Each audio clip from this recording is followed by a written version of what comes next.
quite what I intended to do. Well, that's annoying. Okay.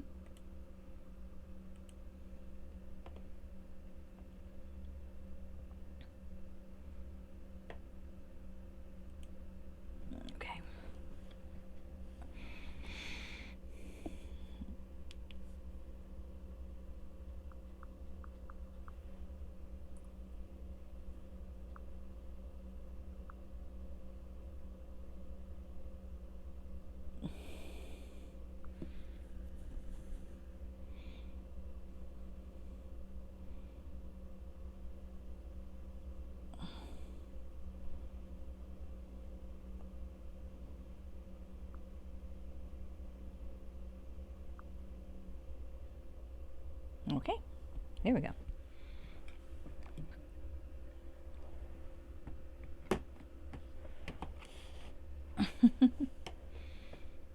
All right.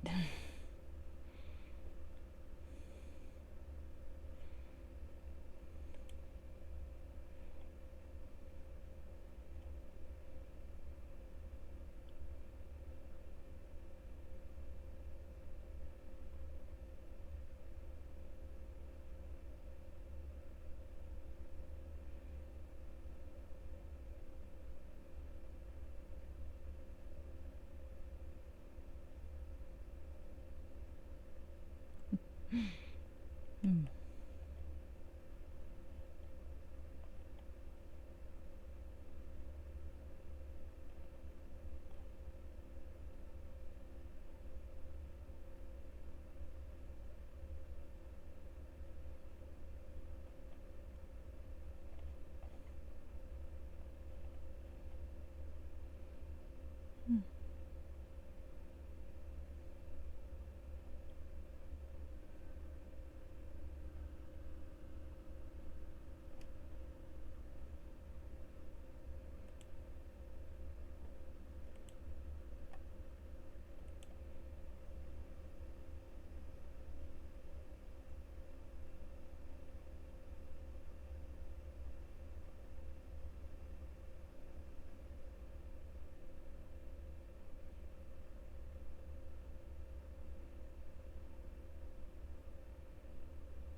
Hmm.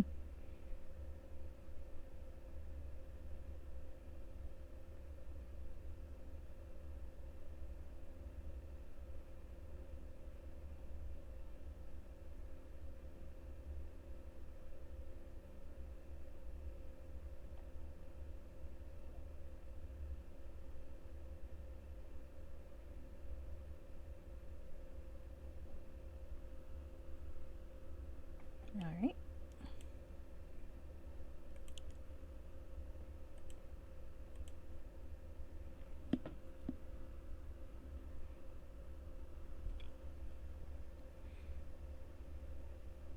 Uh-oh. Is it doing that thing again? One day I'll figure out why the fuck it does that.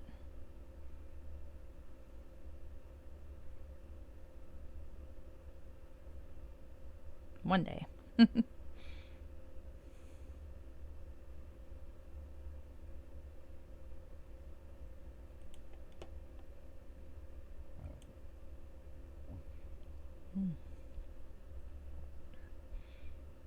Oh, that's where it is. I would say Cormyr confused with Corminthor whenever I'm looking at a map of Faerun. Oh well. Not that that's relevant. Okay. Well, while we're doing that, I'll do this.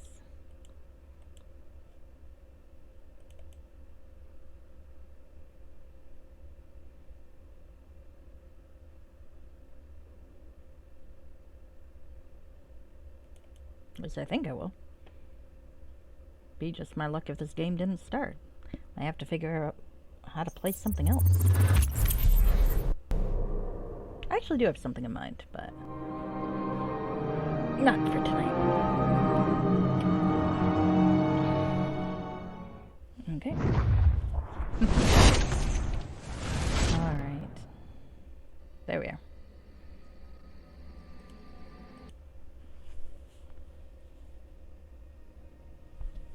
Come on, you.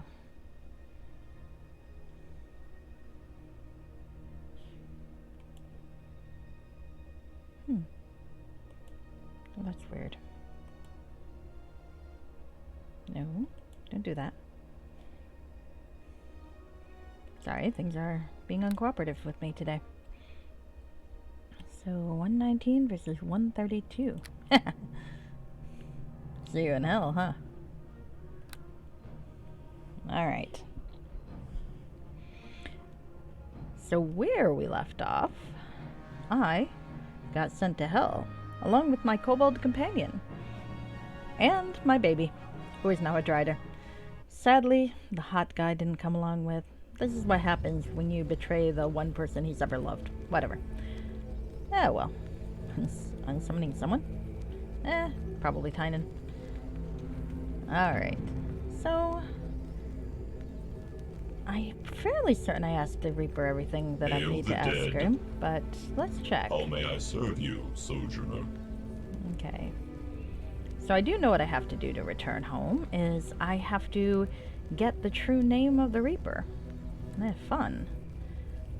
I will, however, ask again what he knows about Khania. Only what I've already spoken to you. Khania is the 8th hell of Baator, a frigid land where Mephistopheles once ruled. It is a plane of torment and evil. Be wary should you step into its icy shores. There was a time when I roamed free, and I knew much of the Khania that was. I know little of the frozen waste that exists now, however, and I have no power there. I cannot help you. Anyways, so the whole betraying the seer thing is kind of why I wasn't giving anything to Valen to carry. Rough on Deacon, but, well, I knew Deacon would take me where I need to go. Well, take everything where I needed to go. So these used to allow me to teleport to different places. Not anymore. No Relic of the Reaper. This also used to take me to a different place. Again, not anymore. My only path is out here. To hell. Or Baator. From what I heard, the issue was that at some point during the Satanic Panic, or inspired by the Satanic Panic, they ended up renaming a lot of the afterlife elements to be a little less directly hells and like Nirvana, Hades, etc. But I don't know. Hell, Khania, Baator interchangeably. Did it just zap me? Fucker. Anyway. The City of Lost Souls. Oh, we get a cutscene. Oh. That can't be good. Oh yes, I forgot. I am going to want... Oh jeez. I am going to want something that resists cold now, won't I? There's a ring that I got. Oh, I'm gonna miss having that intelligence though, aren't I? But on the other hand, let's see what we have. Fire resistance, cold resistance, major cold resistance, cold resistance 30. I suppose I can... I'm gonna go from 34 to 26, or 28. Can't do math. I'm gonna regret that. So I did have... Didn't I save that cloak? I wonder how that compares. I know I saved a cloak. I might have remembered that I was gonna need something cold related. Might have remembered. Well. There we go. Cape of Winter. How much does this spare? Oh, not by much. Well, I mean, I could do that. Oh, see, it's already doing some damage, isn't it? Alright. I'm not even regenning fast enough. I guess I'm gonna have to suck it up and take the fall. There we go. Let's see if that does anything different. Intelligence plus 5 is still pretty good. Yep, there we go. 0 cold. That's a little better. Even so. Alright. Deacon's not doing too bad. Tynan is not having a great time, though. Poor kid. That's good to know. So now, we can wander about. Let's talk to people. Worried spirit. A sad-faced, shimmering form coalesces before you. It is the spirit of the dead, banished here to Kania. If it weren't for the frost that clings to its transparent shape, you doubt you'd be able to see it at all. Yes? It's so cold out here. Always just biting, clawing cold. Stay inside if you can, or stop by a fire to warm yourself. See the ones with green sparks? Even they are barely enough. It's only a matter of time, you see. I heard one of you scream and saw a flash of light. Yes, Deacon sees it too. Aye, Mephistopheles has that one now. Another soul devoured. Soon, there won't be any of us left except the lost. If only we could live again, return home. But it's too cold here. I can feel it closing in. Mephistopheles is devouring your souls? Yes, he has an army of the dead in the distant world of Toril, and he's drawing on our essence to animate them. He devoured so many of us, as it is, and still he needs more. Every one of us in a plume of white. Toril, that's where I'm from. Asmodeus banned the other lords of hell from going there, because evil sown on that plane can lead to great power. Somehow, Mephistopheles found a way, though, and now his power knows no bounds. So what does it mean to have one's soul devoured? The spirit shudders, but you cannot tell if it is from fear or sudden gust of chill wind. It is fate worse than death, worse than the hells.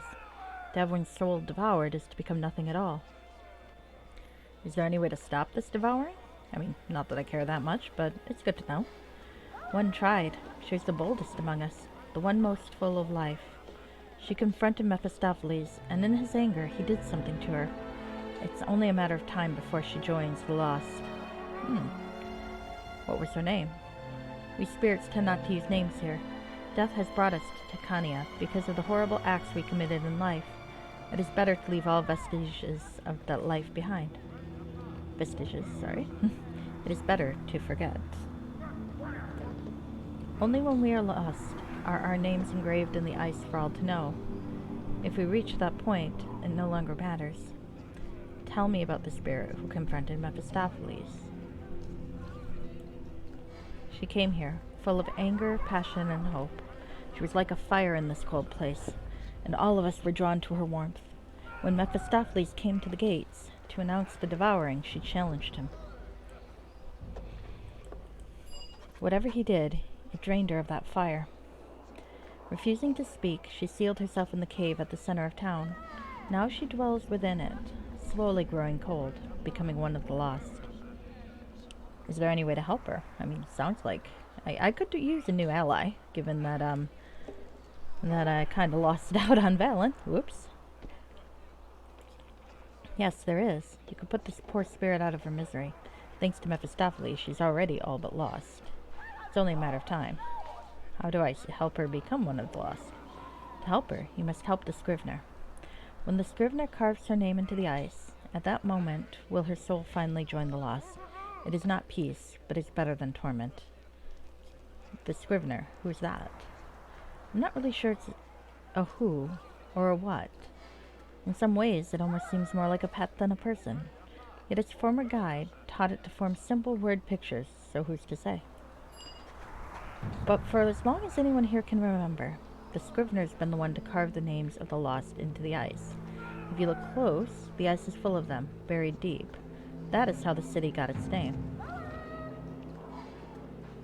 Alright.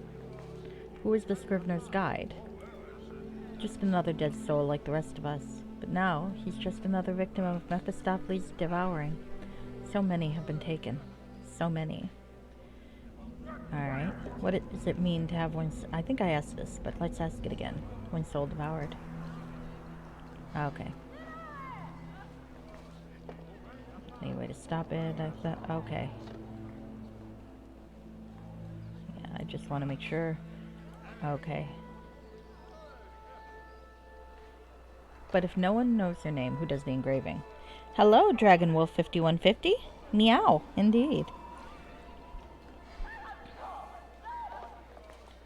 It was done by a creature called the Scrivener. Ah, here we go. But now its former guide has been devoured by Mephistopheles, without anyone to guide the Scrivener. No one knows what will happen. So I've already asked about the Scrivener. So back to other questions. Why can't you live again? That's a weird question, but let's ask it. Mephistopheles has sealed the gates, and we spirits can no longer pass through. There was a time when we could return and haunt the places of our death, at least. But no more. Not from here. Why haunt a place that's not living? No, but it is close. When you're there, you can almost smell things again. Almost taste things. You can see faces of those you loved, those you hated. To feel emotions again. That's almost living. Alright, I want to return home too. As do we all, even for just a moment. That's why so many gather here in the City of Lost Souls, waiting, hoping, dreaming, and slowly growing cold. It's only a matter of time. So, who are the lost? Yep, this is Neverwinter Nice. Welcome, I'm glad you caught me on. I am playing Hordes of the Underdark. That's the second expansion. I am playing, and it's probably worth noting because the storyline does diverge in a few points.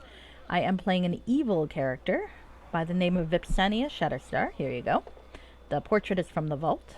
I believe it may be a very cleverly photoshopped or doctored image of the actress Ava Green, but I'm not 100% certain about that.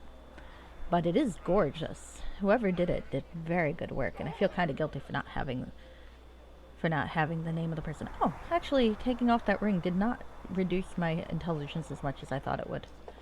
I must have had some overlap. So, I am here with my kobold friend and my son, Tynan, who used to be a baby. Ava Green is pretty epic. Oh, I agree. I agree. She is almost always the best part of a terrible movie. Tynan used to be a baby. Now he's not. No, but he's always my son. Something home for something something. You know, it's funny, but I know the movie you're talking about, and I can't remember the name. I saw her in the most recently in the 300 spin-off, prequel, sequel, whatever. She was very good. And the guy was familiar too, and I can't remember why. Oh well, doesn't matter. Alright, so anyway, the lost souls are spirits who no longer yearn for life. They are the ones who have given up. Thus ice consumes them, and they are absorbed into the essence of despair that forms the plane of Khania. Here, by the gates of Khania, is where the Scrivener has etched the names of the lost into the ice so that they may be remembered. There is one among us who confronted Mephistopheles. Now she has almost joined the lost as well. Alright, so I've asked those things. Who are you? Who am I now? Oh, interesting. It's about creatures, and she lives in a World War II house that's being bombed. So maybe it's not the movie I was thinking it was. Oh, well. I'm sure it's a good movie, whatever it is. I've rarely been... Well, okay, sometimes she's in a bad movie, and the best part of a bad movie, as mentioned. But I'm sure it's enjoyable. Okay, so who am I now? A ghost, a petitioner, a spirit of the dead, a memory of what is past. Who was I once? A traitor, a murderer, a seller of children. Oh. That's interesting to have the character who up until then was quite sympathetic be that horrible. Well, this is hell, though. One of them. I've almost forgotten now. Something that made me choose this. You were sent here because you're evil. I mean, being that my character is neutral evil, I think she would end up more in Tartarus or Hades than here, but it is good to know. I did consider making her lawful evil. I just wasn't sure I could keep the lawful. Alright. What is good? What is evil? Perhaps I killed my one true love. Perhaps I sold one child to feed two others. Perhaps I betrayed something I did not believe in, or could not believe in. Then again, perhaps I didn't. Oop. Either way, it doesn't matter. Whatever else I did in life, what matters is I chose to come here to eke out my existence in this place of threadbare tents. Now I'm here, it's only just a matter of time, and that person is gone. Well, let's talk to the next one. Same description as the previous one. Same opening. So let's go to, it's only a matter of, I think they're going to say the same thing. Yep, here we go. That is the same thing. So, son of a bitch, stop that. Fucking Mephistopheles, let me finish talking. Are you fucking serious? Knock it off, you asshole. I am not done talking to these people. Alright. Yes. Alright. Do you know the Reaper's true name? Let's start there. Would that I did. Would that I did. Those who know the Reaper's true name can command him to let you travel anywhere. Anywhere at all. To my knowledge, there's only one who holds that answer. Ooh. Mephistopheles, cursed his name. What is this place? Welcome to the City of Lost Souls, our threadbare encampment in the frozen wastes of Cania. We built it here, around the very gates themselves. Did we do it recently? Maybe. It's so hard to recall. Time seems different in the cold. Memory seems different. All I know is that we chose this place somehow. Welcome to the 8th layer of Baator, I suppose. How did the city get its name?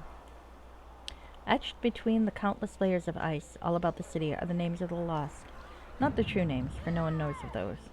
These are the names that they had in life. It's to help us remember. Maybe the Reaper's name is among them. It's true that the souls of the dead, once lost and absorbed into Cania, return as devils, but all vestiges of their past life are gone, including the name they bore in life. Only the true names remain, and that is not the name etched in the city walls. I'm afraid there's nothing there that can help you. How many names are there? They cover every wall in the entire city, layer upon layer of them. No one knows how deep they go. No one remembers. Some say the Scrivener has been carving them since the days of the sleeping man. Oh, okay, Miss Peregrine's Home for Peculiar Children. Good plan, good plan. Google is always our friend. The Sleeping Man. I know little about the Sleeping Man, save that he sleeps in the city's northwest corner, and has been doing so for as long as anyone can remember. Some say that he's been there since the dawn of time itself. A couple of decades ago, a Githzerai woman built a temple around him, and has been leading pilgrimage from the plains here to worship him. No doubt she would know more. Okay, so I've asked those questions. So how many hells are there? Probably 9, but let's see. Here in Baator, there are only the 9, with Asmodeus, king of devils, living in the deepest. But in the abyss, where live the demons, the places of torment are said to be infinite in their number and variety. What's the difference between a devil and a demon? I mean, Vipsani's got a pretty high intelligence. She probably knows this, but it's always good to have a more expert opinion. There's very little difference, some would say. Nonetheless, they are bitter enemies and have waged their vicious blood war across the plains for almost an eternity. But both devils and demons conspire within their own ranks as well, so perhaps it is simply the nature of all fiends to fight. Those questions are better left for philosophers than the spirits of the dead. Baator, what are you talking about? New to the plains, are you? Well, the world you once knew is but one of many, all of them jostling for dominance in space within the multiverse.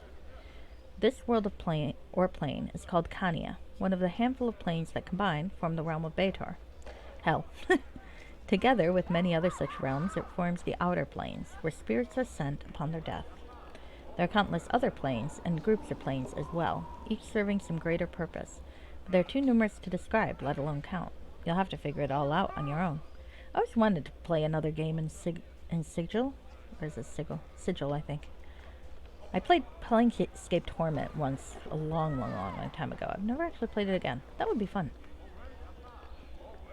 I'm glad you found the title of it, though. That is good to know. Alright, who calls the city home? We spirits, of course, though there are less and less of us every day. The devils themselves maintain an outpost here as well. The ice they quarry being in great demand in Khania's distant capital. There's a capital? And the Githzerai pilgrims who have traveled here to see the sleeping man and are now unable to return home. Okay, oh, this is new stuff. Why are there less and less spirits every day? Mephistopheles has an army of the dead in the distant world of Toro, and he's devouring our souls so he can animate them. He's taken so many of us as it is, and he still needs more. Every one of us in a plume of white. Alright, back to my other questions. Why are the devils mining ice? Who knows why the devils do anything? You'd best ask Guru, the quarry boss. Who are the Githzerai? Monks and scholars for the most part. Now they loiter at the Hellbreath Tavern on the south end of town, sipping mulled ale and counting their coppers. Who is the sleeping man? I think I asked this, but let's do this. Alright. I know little about the sleeping man, save that he sleeps in the city's northwest quarter and has been doing so for as long as anyone can remember, since the dawn of time itself. Alright. Back to other questions. Other questions? Alright. I did get who are you, but, let's see if there's anything more in this bit of dialogue that I wouldn't have gotten. Alright, nope, I think that's everything. Okay, you can leave now. I am kind of a dick. Alright, do these guys say anything new? Spirit of the dead. Lost. Our poor leader has joined the lost. Another spirit of the dead. Yes. Devoured. Gone in a flash of white. Oh, how sad. Well, sounds like this place is, not the most fun place we could possibly be in, but... It'd be so cold. So cold, Deacon never be cold. Not even back in Old Master's caves. Actually, maybe... Oh, no, I do want you to keep that nymph cloak, because I was thinking maybe I'd give him the cloak that resists cold. But... now we'll leave him as is. The warmth from the last fire is with me. Oh, that's good to know. The boss and Deacon, faithful kobold companion, continue their voyage. Deacon pretends not to notice that the boss's clothes have not been washed recently. Oh, I love Deacon. Alright, tendrils of magic bar your way. Beyond them, you can hear a woman's sobs. Her voice, hollow and cold, echoes off the icy walls of her self-imposed prison. Oh, hey, there's the Scrivener. Do you hear that, boss? Do you hear that, boss? We bards call that a maiden in distress. Go away. I can't help you. I can't have you around. Just leave me be. Okay. Oh, it's the Scrivener. A small dog-like creature paces back and forth before the cave entrance, whining in frustration. As you approach, it turns to you, apparently eager for help. Oh, well, looks like I might be making progress on my first big quest. Are you the Scrivener? The strange creature emits a sharp, crackling noise and runs around in a circle excitedly. It seems quite pleased that you know its name. Glancing at this cave entrance, however, it resumes its previous whining. Well, Vipsania is evil, but she likes little things that are pathetic. And so I feel like she would like this thing. What's the matter, little fellow? The creature stops whining and seems to focus its attention on you. To your surprise, an image begins to form above its head, illuminated by a dim blue light that seems to filter through from above. Eek! It's an elf girl, boss. Looking close, you see a woman sheathed in ice and perfectly still. A look of despair marks her cold blue face, and only the merest breath escapes her frozen lips. The creature resumes whining. Who is she? The creature ignores your question, continuing to whine at the cavern's barricaded entrance. She's in that cave. Jumping up excitedly, the creature emits a series of sharp crackling noises, seemingly in confirmation to your question. What's happening to her? A new image begins to form. In this one, the woman's frozen statue is slowly sinking into the ice below it, subsumed into the glacial mass. In time, there's nothing left but a sense of emptiness. How can I help? The creature forms an image of an icy wall, etched with countless names. The wall seems infinitely long, scrolling by in dizzying twists and turns to finally reveal a single blank space where a new one can be carved. Wow, big wall, boss. The image then transforms into a series of carved rectangular stones that the creature seems to use for navigation. You can sense the creature's desire to go to one of them, but you can't determine which one. So which stone do you want me to take you to? A pair of images coalesce above the creature's head. The first image is a stody oak full of leaves. Ooh, it plays charades, boss. How many syllables? Deacon used to play this all the time at clan gatherings. The second image is of a boy held in a man's arms. You can see a family resemblance between them, but the father doesn't seem to be the focus of the image. Okay, I don't understand. The creature seems unsure how to express its intent more clearly. The images it shows you must provide some means of distinguishing between the different stones. You'll have to pay closer attention. Back to my other questions. Alright, pet the creature. The creature's body is covered in a hard carapace. It feels warm to the touch, however, despite the dreadful cold. The creature nuzzles your hand, grateful for the attention, though continues to whimper softly. Alright, so we'll leave. I guess we're gonna look around. Oh, fuck. Hey, no. I'm absolutely not accepting a good point for fucking petting a dog. I will accept a good point for a whole bunch of other things, but not for petting a fucking dog. No. Noticeably, I am cheating. Look at that. One good point for petting a fucking dog. Fine, I guess I'm not gonna worry too much about it. Alright. Well, it does let me show off this mod, which I haven't done in quite a while. It's one of my favorites, though, and one of the few mods I use that actually influence the game itself, sort of. This is Cameron's Customized Character Override Hack, the EE edition. In it, and what I usually use it for, is the ability to change the way a character appears. Their clothes, mostly. But you can also do things like add cool effects, wings, etc. I don't use it so much for Vipsania, but my prior character, the Pantsless Paladin, was pantsless because of this mod, or by way of this mod.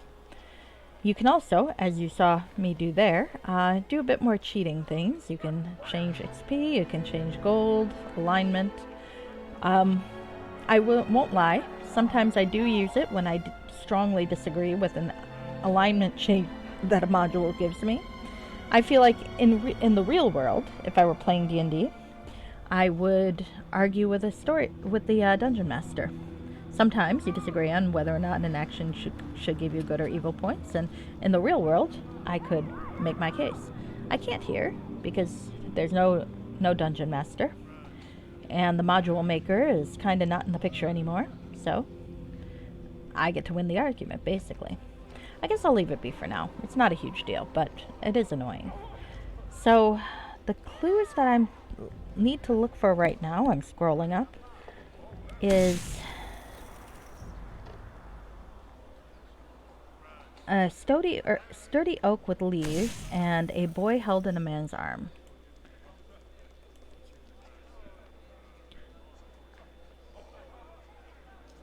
Okay, I think that'll make sense once I start looking for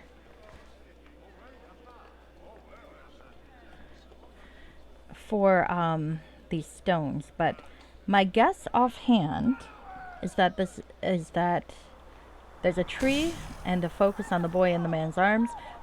I'm thinking the word is going to be treason. So I need to find a stone that says treason. Oh, carved post Elysium, carved post treason. Okay, I get it now. So, okay. So we gotta wander around and look for these posts. What the fuck was that? Oh. Okay. That was something. I'm not sure what that was. Okay, poor Tynan's gonna die. Because, I'm not doing anything to help him. My poor son. That's alright. He'll be fine. He'll come back. Yes? Devoured and gone in a flash of light. I like the atmosphere of the third chapter. A lot of folks like the second chapter best of all these of Hordes of the Underdark, and I see that. It's really quite good. Let's see, temple. and Infinity. I think before I go into any of the buildings, I'm going to finish up with this. And then we'll do some exploring of the actual buildings. Mostly because I don't want to forget the riddles as I'm doing it, because I was stupid and started the riddle thing first. But if I remember correctly, the Scrivener's test can be finished in this general area, so nothing I need to really worry about. And I won't lose my place, per se. There's another worried spirit. Do you have anything interesting to say? Same description as before, same dialogue as before. Nah. Vipsani doesn't have time for you. Oh, Infinity. Okay, that's good. What the fuck? Okay. Oh, damage resistance. Nice. Okay.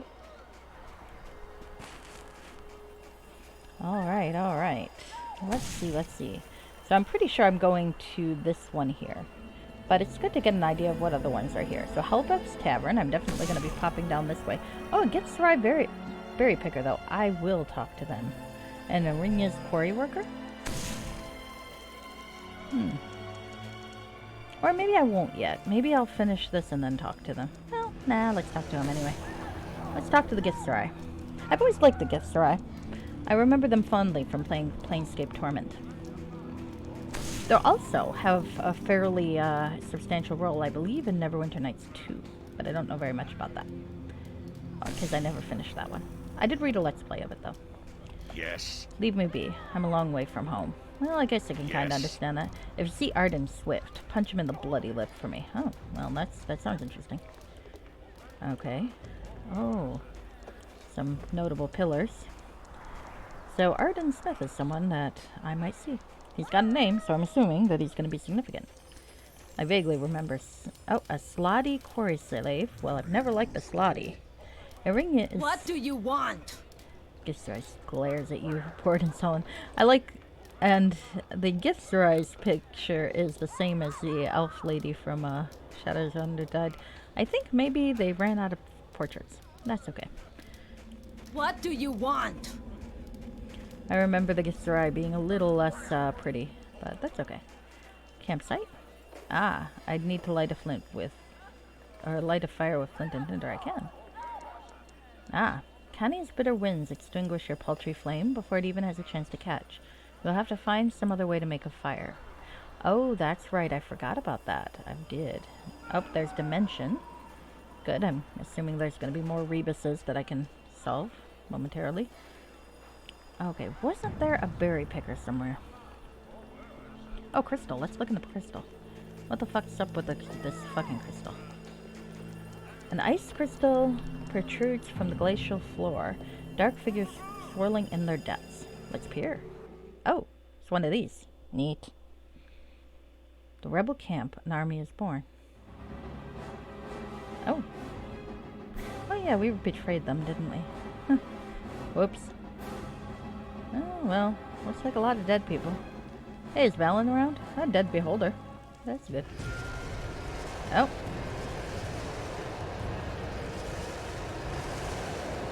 Well, that's the Underdark for you.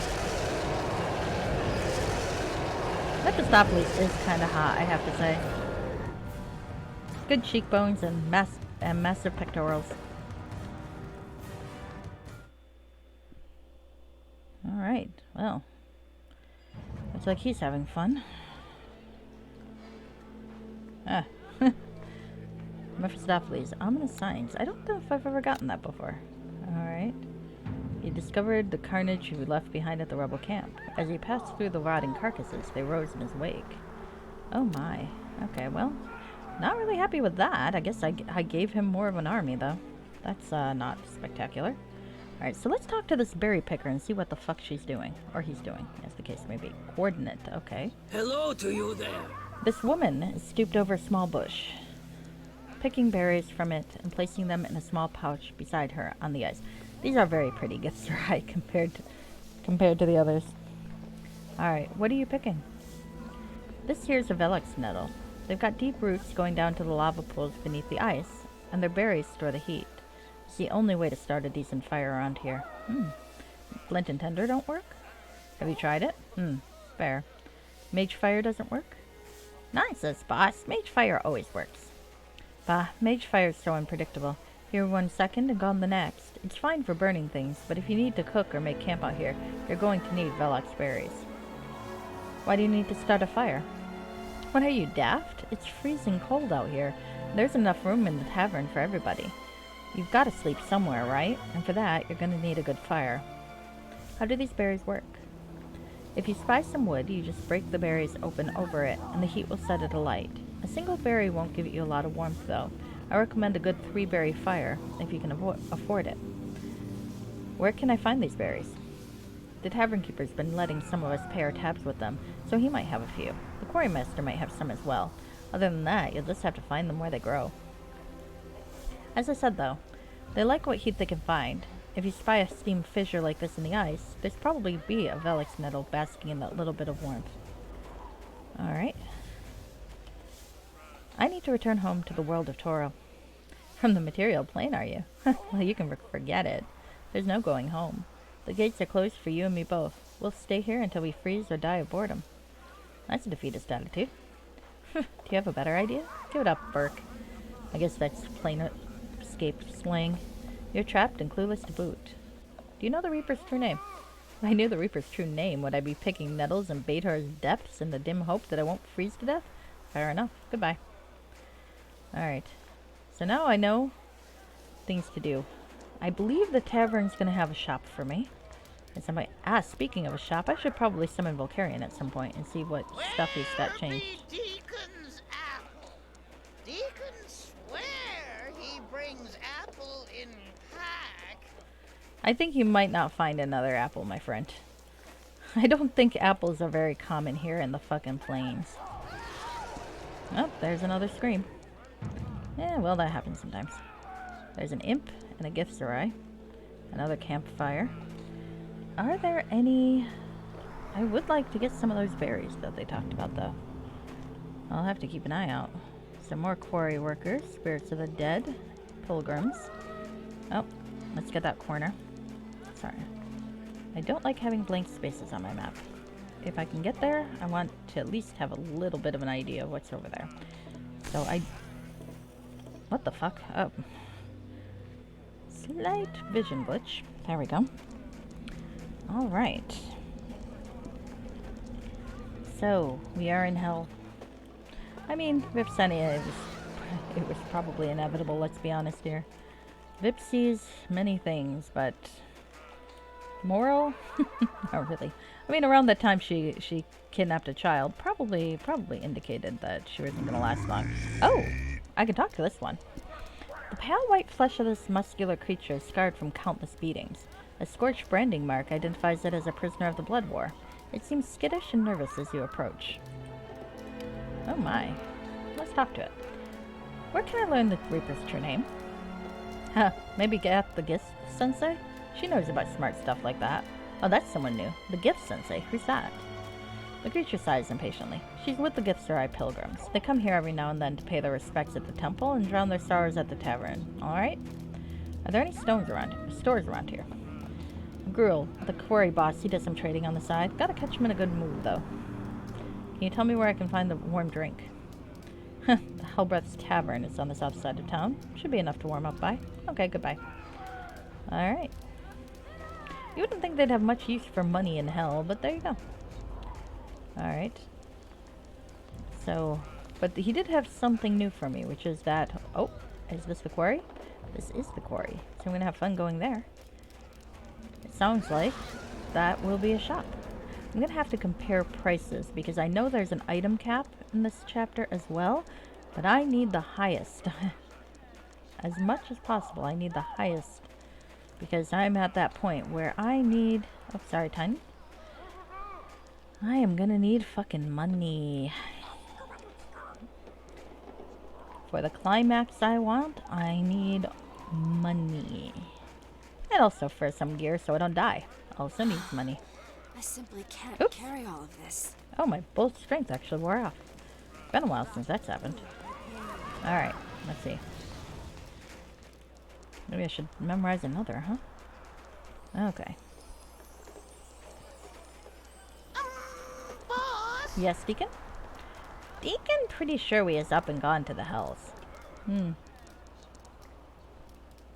Is there anything about this place you can tell me? There are not going to be many nice people here, Deacon thinks. That's fair. And likely true. Likely true.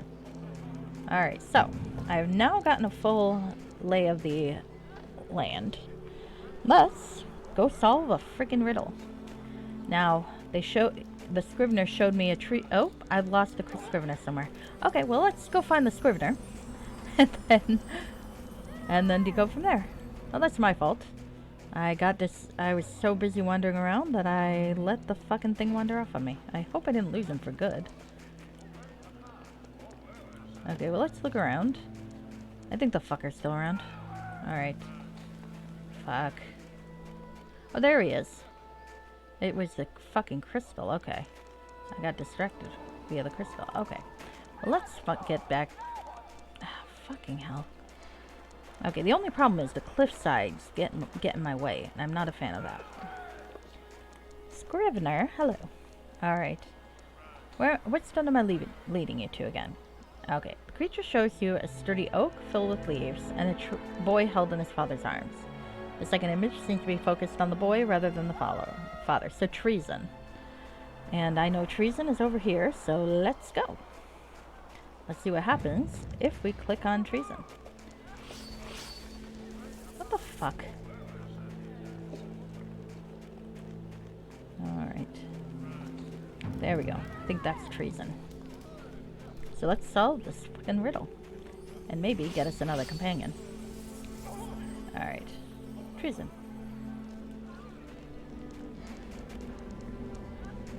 What do I do? Okay. Scrivener. The creature sniffs around the base of the stone. It crackles excitedly, grateful that you were able to lead it to the right one. Yay! Does Deacon get to play again? Now the creature shows you a man on his deathbed, and two others standing side by side, then the fourth man's leg, bared beneath the ankle-length or ankle-high boots and the knee-length breeches. Alright. A man on his deathbed. Two others standing side by side. A shin? Ankle and knee. Between that is a shin, right? Okay. So let's carry on then. I mean, I'm gonna scroll up and look at that fucking riddle, and let's look at the map.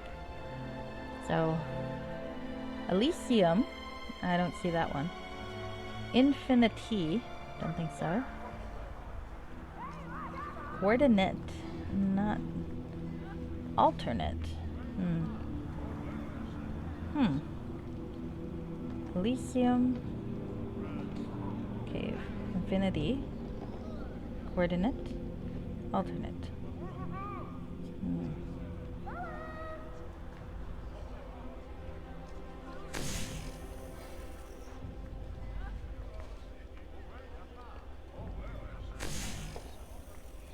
Am I missing one?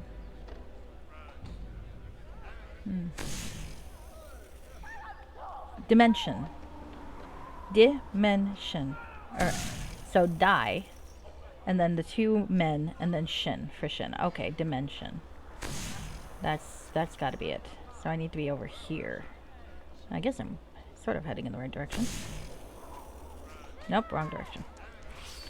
I find it so easy to get turned around.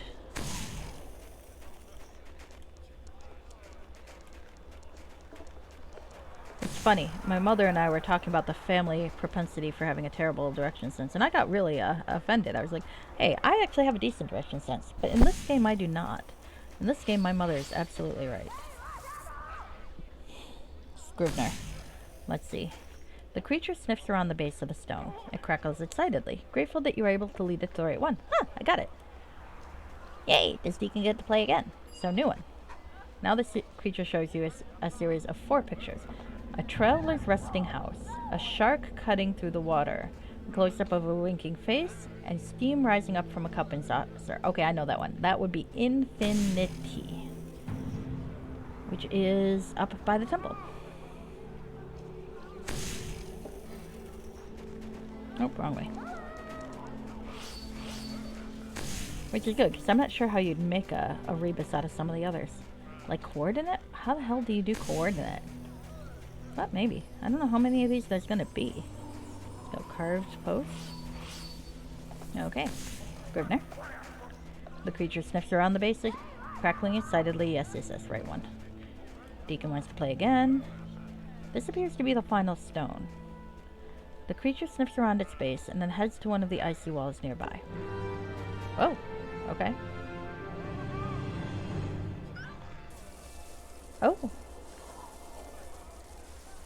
So treason, dimension, infinity, and the cave is open. He wrote her name, I presume. So who is this woman? Content with its handiwork, the scrivener stands inside as you peer into the pale blue ice. There, so recently etched, you read the name, Arabeth de Tilmarand. Well, hello there. Hello, Arabeth. It's been a long time. That's the frozen woman, is it? The creature crackles in acknowledgement. It appears weary now that the task is done. Did you know it, El? The creature forms an image of the frozen woman passing by at the head of an angry crowd of spirits, leading them towards the gate. The image fades away, sadly. Alright. There we go. Do you feel better now? The creature seems too wary to crackle any further, but you can sense its gratitude. With plodding steps, it wanders off into the snow, leaving you alone. Alright, well, let's go see. Now we'll go explore more in depth. Let's go see if we can find us a new meat shield. Hey, Arabeth was a paladin, as I recall, or a blackguard. She ought to be able to take a hit for us. What? Oh. Whoops. Sorry, man. I think even Vipsani is a little bothered by watching these people scream and die. She's not a nice person, but this is a little much. Okay. Alright, so let's save and see what there's to see. So, given the cryptic comments made by Sharwin,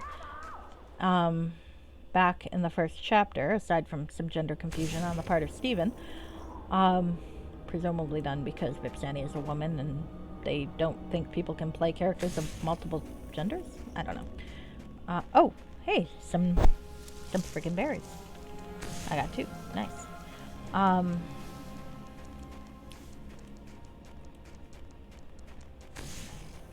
Given that Arabeth's soul now appears to be in hell, I'm thinking that this is not going to be compatible with either Timeline Alpha or Timeline Beta. I think she got executed. We are in Timeline Gamma, boys and girls. Which means I'm gonna have to make a new Stephen Linus one eventually. Like Deacon be under. Just feels dark and it's spooky and smells like old shoes. Well, technically, we're not under anything anymore, Deacon. We are in hell. All right, so where the hell is Arabeth? Oh, there she is. Can we get down there? There's a campfire, and there's a woman kneeling. Am I stuck? Deacon, out of the fucking way, guys. I love my son, I love my kobold, but man, if they're not fucking inconvenient. Oh, and poor Tynan's not doing too well. I got enough healing kits, I can spare him one. Hello, boy. There we are. Deacon's doing fine. He must have regeneration somewhere. Oh, found her. A lost leader. Well, let's save. Let's see if I can fuck her up. Or save her. Let's be honest here, probably the latter. Alright, Arabeth. Okay. Oh, I see. That's probably why they gave me those berries. Tynan, out of the fucking way. Let mommy do her thing. He's a good boy. He is. Alright, use 2 to ignite a medium fire. Well, let's use 1. Let's see if that's enough.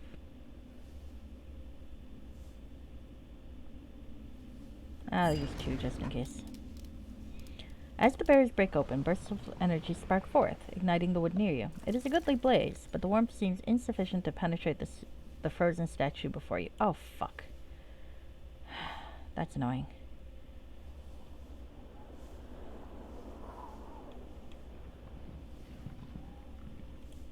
So I'm gonna need more fucking berries. I don't know where to find more fucking berries.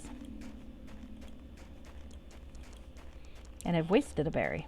I don't like that I've wasted a berry. So I'm gonna reload, because I don't want to waste a berry. I don't know how rare those things are. Alright. Because Erebeth's too busy dwelling in her own pain. That's mean of me, I know. I should not be mean to Erebeth. She's had it rough enough. I mean, she did betray all of Neverwinter, so I can't exactly say that this is the wrong outcome. I mean, I certainly understand why some of her fans were upset, but... And, I mean, personally, I think Stephen would be upset too. This is not the fate he wanted for her. This does not seem to be the realm in which he will... I'm trying to think now of where I might find some more of those fucking berries. Okay.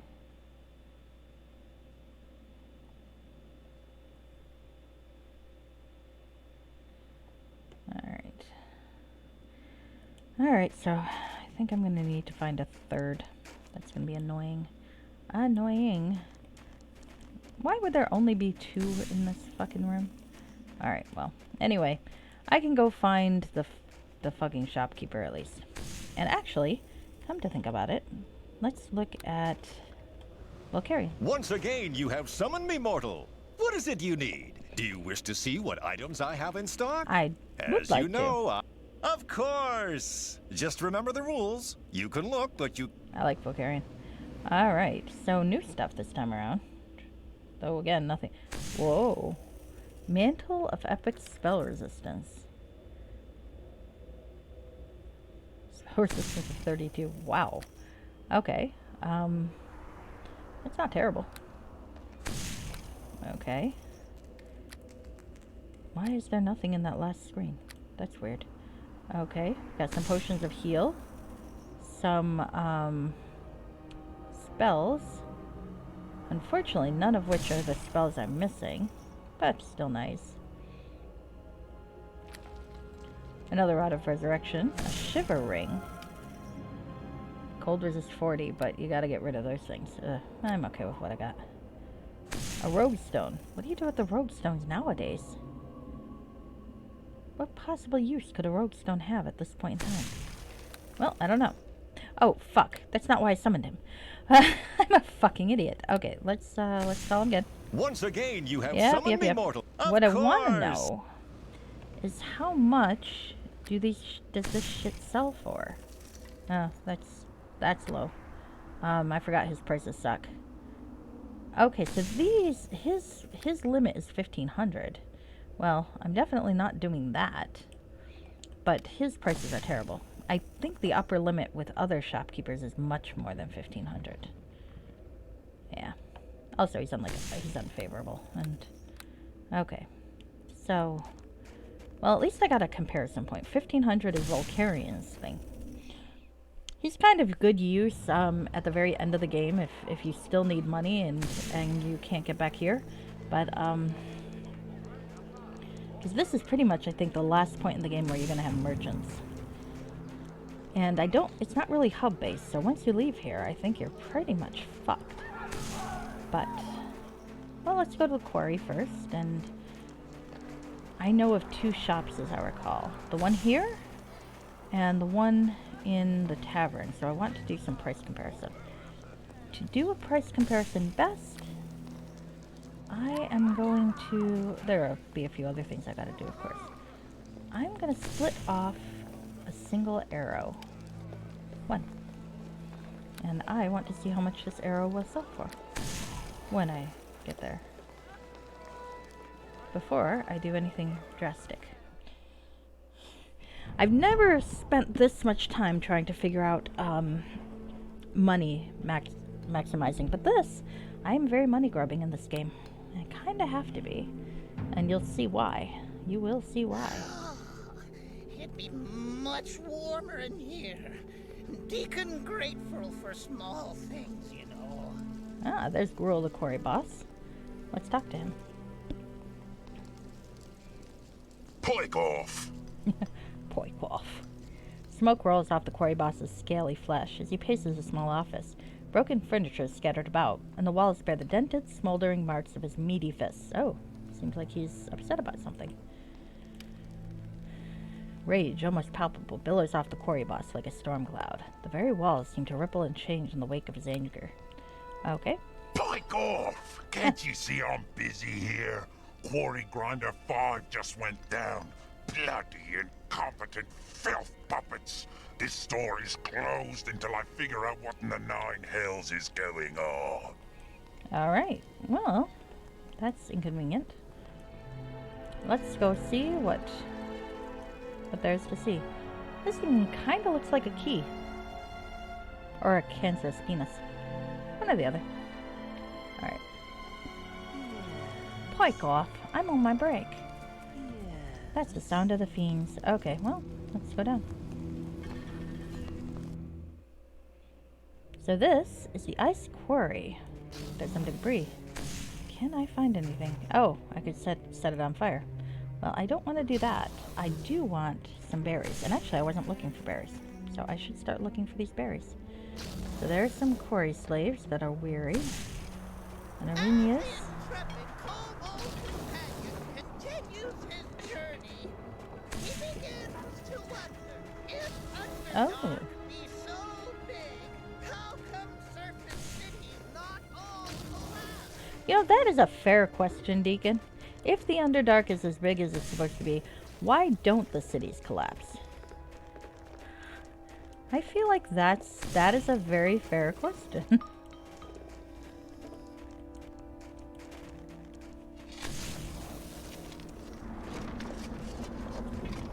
I assume there's some metaphysical reason.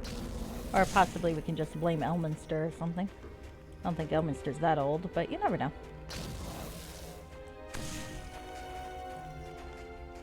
I feel like that might be playfully jabbing at the fact that the Underdark is constantly talked up in all these books. To the point where it's like, how does everything fit in there? I mean, I guess there's layers. You can possibly go deeper. Ooh, Velix Nettle. Okay, that means I can go get Erebeth. 2. Okay, so I've got 4 now. Alright, I think 3 should do it, because 3 is the big fire. Alright, so now I've done this. Oh, that's a interesting little pit right there, isn't it? Huh. Well, hell is a place, I guess. I kind of expected more torture, you know, in hell, but I guess... But this is only a small little location in hell. There's a capital city and all that. Maybe that's where all the big torture happens. Lazy the quarry imp. Let's talk to him. He seems to be sleeping. A small imp slumps against a silent quarry grinder, his arm caught within its gears. Despite this, he seems infinitely comfortable, a huge smile playing across his face as he snores contentedly. Let's wake him up. No, I don't want to go back to work. Please, Mr. Girl, anything but more work. Gah! The imp wakes with a sudden frightened flap of its wings, but its entangled arm returns him quickly to the ground. Let's talk to him. Nothing going on here, don't mind me. I'll have Quarry Grinder 5 up in no time, promise. What's your name? Well, I won't be telling you my true name, of course, but everyone here just calls me Lazy. Would you know the Reaper's true name? That's a tall order, I'll have you know. The Reaper's been here and lost souls longer than anybody, except maybe the Sleeping Man. The only one who has ever known his true name is probably Mephistopheles. The Sleeping Man? Yeah, the Gith have a thing for him. It seems, lucky bastards. I'd travel the plains on some harebrained pilgrimage too if I ever got a day off, but no. Mephistopheles needs more ice. The Gith? What are they? Pilgrims, religious folk. You'll find more of them in the tavern than the temple, though, if you ask me. Okay. You work here in the quarry? Sure do. Can't remember a day when I didn't, to be honest. Seems like they always need more ice in the capital. I'm beginning to think it's just a means of keeping us out of trouble, mind you. Probably. It's a world full of ice. I don't think they need more ice. Your hand's stuck in the grinder. Owie. Do you have to remind me? I'm fine as long as I don't think about it. As for how it got stuck, I just sort of put my hand in on purpose. I think I'm gonna faint. You put your hand in the grinder on purpose. Yes, well, it seemed like a fine idea at the time. I was quite sick and tired of all the quarry work, you see. I thought that if I stuck my hand in there, I might get, well, a moment's rest. It's nice, really. Look at the grinder. Alright. Grinder 5 squeals and rattles like a pained beast. Something is clearly wrong with it, and you suspect it has something to do with the fact that the hand of a nearby imp is wedged between its gears. Well, imps are small and pathetic, and we all have established that Vipsania likes small, pathetic things, so let's try to free him. Oh, fuck. Points for good. I disagree with that. I mean, I didn't run him through, so it was a better option, but still. It doesn't take long before you have the gear assembly apart. Various cogs and belts scattered on the ice before you. The imp's arm is horribly mangled, and he wakes with a start. My hand! I can feel my hand. God, that hurts. Put it back in! For the love of God! All that is evil! Put it back in! Calm down. Everything's gonna be alright. It's easy for you to say. You don't have to go back to work. Your arm's mangled. You can't work like that. Wait, you're right. I can't go back to work like this. I'll just be in the way. I'm a genius. Loth has set me free. Now I can live a life of one-armed luxury. No more pickaxe. No more light. Ice. Oh, there we go. Yes, of course. Don't forget to put the grinder back together, mind you. I don't think Roll will be pleased with the looks of that. He flies off, rather erratically, nursing his shattered arm. Alright. Intelligence. Can I repair it? I can. It fits together. I snap it into place. Good as new. Alright. I feel like this being hell, the guy probably will still have to do work. Even without an arm. That's kind of my thought, anyway. But you never know, I guess. I'm still annoyed that Vipsani got good points for that when really it's... well, it's because she didn't run him through. But she's not going to run through a pathetic thing like that. She's not, like, petty evil. She's the kind of evil that gets offended when asked to rescue a baby by the woman who abandoned the baby in the first place and demands more money, and then when the woman freaks out and attacks her, she murders the woman and then raises the baby and turns him into a drider. That's the kind of evil Vipsania is. She's not going to bother with a fucking imp. Come on. Also, the imp reminds her of Deacon. Alright. So, what I need to find out from Gruul, let's save, because I also need to pass my appraise check. Gruul. Pike off! Oh, poor Tynan. Doing his best to avoid eye contact, the quarry boss tries to straighten a stack of paper on his desk. His claws get in the way, however, scattering them all over again. Sorry, dude. I suppose you're expecting a thank you card, aren't you? Cold black pimple on a glabrazoo? Now pike off! Why are you always so foul-mouthed? Why are you always so damn polite? Honestly, the bile you're spewing gets right under my skin and eats away. Just, see that? Just the thought of it's making me twitch. Okay. I need to talk to you about Mephistopheles. Big M? Tall, dark, and evil? You're lucky if you're ever half as bad as he is, you snot-nosed spawn of a Rakshasa litter. I like this guy. He's the one who named me Quarry Boss, I'll have you know. Who is he, anyway?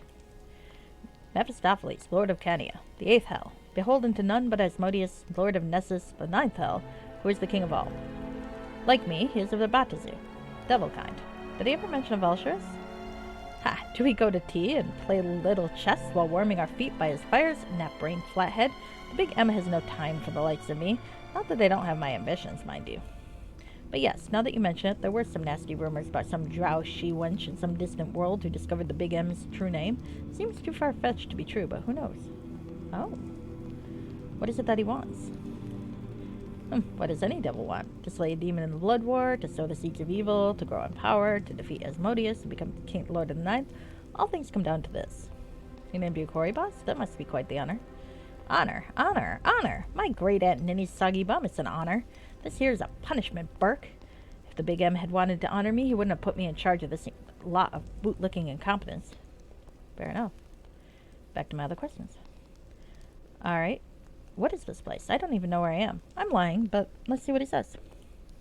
Clueless Burks, welcome to the Outer Plains, you basket-weaving nitwit. The 9 hells of Baator, to be exact. This here is the City of Lost Souls, a remote outpost in the wastes of Cania, the 8th hell of Baator. Look up and you'll see Maladomini, the 7th. Dig down and you'll find the 9th, Nessus. Interesting. Aren't the hells supposed to be hot? How many questions do you tend to ask, you annoying pea-brain gnat? Some of the hells are hot, some aren't, okay? Flagathos, the 4th hell, has rivers of liquid fire. What does it matter? Do you know the Reaper's true name? Hey now, true names are dangerous things. Worse have been fought over less than that. Empires have fallen. I don't have what you're looking for, and even if I did, I wouldn't give it to you, so pike off. Alright, well, I want to purchase something. Alright. I bartered the latest shipment of ice for some goods from the capital. Them Gith lightened their load with me, too. And those damn fool spirits keep pawning off their heirlooms. Have a look around. Alright. Huh. Doesn't say whether we're favorable or not. That's annoying. So let's see. Whoa. Okay. Well, I can't compare that, I guess. Alright, so 50,000 appears to be his cutoff, which is nice. Definitely better than Vulcarian if I'm selling shit. And it looks like I'll be able to sell quite a lot of shit. Oh, I am not selling Tynan's top? Come on. Alright, so let's see. Alright, I'm going to use Eagle Splendor as a base. Eagle Splendor is 108 GP with him. I want to make sure that the other shop doesn't sell for better. Okay. Because I think there's another shop. Maybe not. Maybe he's it. So I might have to come back. But, let's see. Crown of Thorns. Oof. Look at that. The downside is I only kind of have one shot to buy stuff, and if I don't have enough money for what I need, that's gonna be whoa. Strength plus 10. I don't know that I'm gonna need a lot of carrying space once I start selling shit though. Sheath, Undeath to Death. I have these though. Darn it. You know what I should have done? I should have focused more on getting the lower spells and waited and bought the higher spells from these guys. Ooh. That's nice. Alright, no bags. Oh, they do have Valix berries though for 500 GP. Goodness. Okay, so that means there's definitely a shopkeeper in the tavern though, because they mentioned buying them. Okay, so. Hello, Blaspheme You. You pulled a lot of stuff from this module for your current Thursday game.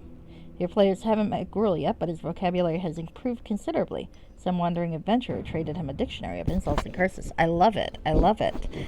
Sorry if I missed you come in. I don't have my phone set where I can see any chat stuff very easily, so I'm going to fix that. So, right now, I have found the cave to Erebeth, but I couldn't let her out yet because I didn't have enough fucking berries. So, I have unlocked it, though, with the Rebus puzzles of the Scrivener, so I'll have to go find her before I leave the area. I'm right now comparing shopkeepers, because if you do remember Hordes of the Underdark, you may remember that oh, I should heal Tynan. There we go. That's my boy. I got plenty of healer kits, so I'm not worried. I mean, it's kind of a waste, but, you know. I don't want my son to freeze to death. He's a good boy. Alright. Actually, I probably shouldn't waste the hit. I really shouldn't waste that, should I? Ah, well, sometimes you just gotta roleplay a little. How the fuck do I get out of here? Oh, there we go. I wasn't looking up high enough. Oh. Stairs. Vipsania, stairs go up this way. Alright, so... I can probably get Erebeth now, or I can go find that shopkeeper. Let's go find that shopkeeper. Because I'm probably going to need to fucking arm her too, and that's going to be annoying. I'm going to guess that she's not got much. Oh, actually, then I should get her first, huh, if I'm going to need to armor. Alright. I don't remember actually doing much with the Valix berries when I played this game prior. Really? I mean... Because the damage is annoying, but you just heal every so often and you're fine. And in this case, I'm not even taking the damage Deacon is, but Deacon seems to be regenerating fine. Poor Tynan's the one having trouble, my poor son. If I could unsummon him, I would, but unfortunately I can't. So he's gonna have to die. I can summon him again later. My son is immortal now. And can actually be summoned more than one at a time, which must be strange for him. Alright, so now let's see if I can break Erebeth and have her join my cause. We have now realized, though, that this is not either of the nice Stephen Lioness's timeline. Whatever Stephen, or Stephanie, Lioness is like in this universe, he's probably considerably less happy. Well, that's alright. Alright, let's use 3 Valix berries to ignite a large fire. As the berries break open, bursts of energy spark forth, igniting the wood near you. In the heat of the resulting bonfire, the woman before you begins to stir. So let's talk to her. Who Fuck. are you? Oh, okay. Well, now she wants to kill me. Alright, well that's not good. Half-breed! Half-breed? She was an elf before. Did they change that? Interesting. Fucking hell. Why can't you people just leave me alone? Alright, can I talk to her? Okay. Are you still gonna attack me? Just don't drop me, whatever you do! The ground looks dirty! The downside to using the missiles is I'm a little worried that I'm gonna get her mid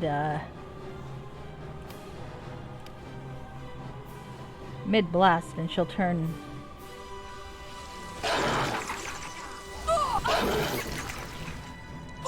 How did I end up killing her? Uh-oh, I think I fucked this up. Please, I surrender. What's done is done. I like the echoey fire. Okay, alright, we're good now. I probably need to heal or rest. Actually, I think I'm gonna rest in front of her. I simply can't carry all of this. Well, it's a warm fire. Herbeth's just kind of looking at me while I rest. It's like, look, lady, you can fuck yourself and wait. I am tired. Alright. Okay. Must you continue to torment me like this? Just leave me be. You were cold, so I warmed you. Nah. I think I know you from somewhere. That's funny. I don't think I know myself anymore. I know my name. I know the facts and details. I know the story of my fall. I was once a paladin of Tyr. There was a plague. I loved a man. Oh, are you from Neverwinter? Deacon knows the story. All of it seems like some horrible fairy tale. Like a story about someone else from long ago. Maybe that's all it was. Maybe that's how you knew it as well. I don't know. I try to forget those times. Why? You want the truth? What if I told you that I don't like who I was in life? I don't even know if I like who I am now. It seems better to become one of the lost, numb even to the memories. You don't want that. I do. Just leave me be. In doing this, you're only serving Mephistopheles. He was devouring us, eating our very souls to build his army. I'll serve no army. Never again. I served Tyr. I served Lord Nasher. I served Morag and our old ones. All my life I've worn their colors, waved their flags. I'll not serve Mephistopheles now, after I've gambled and lost so much. So yes, I challenged him. The other spirits thought I did it for them, but they're fools. I serve only myself. How did Mephistopheles respond? Tripped over that word. Mephistopheles found humor in my challenge and heard me out, listening patiently until I ran out of words to speak. There, in the silence, gave voice to one secret I have harbored within me for so long. Secret? Ooh, hold on. Where did I put my pen? Fenthic Moss, cleric of Tyr, hung as a traitor. The man I was about to marry. The man I always said I loved. I never loved him. I never loved him, and somehow Mephistopheles knew the truth.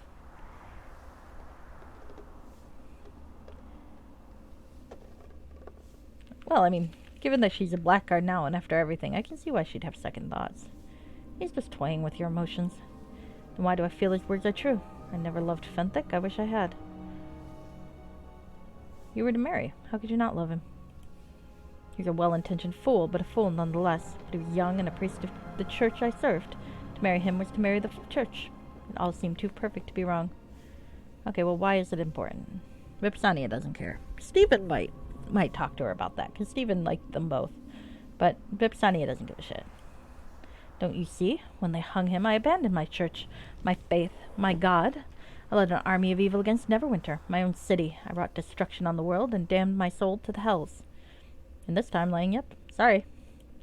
And to have not done that out of love, out of grief, out of righteous anger, my life has been a lie, a paladin of vanity, a blackguard of denial. There were equal poisons coursing through my veins. I don't want to redeem her. Mephistopheles wants you to feel that way.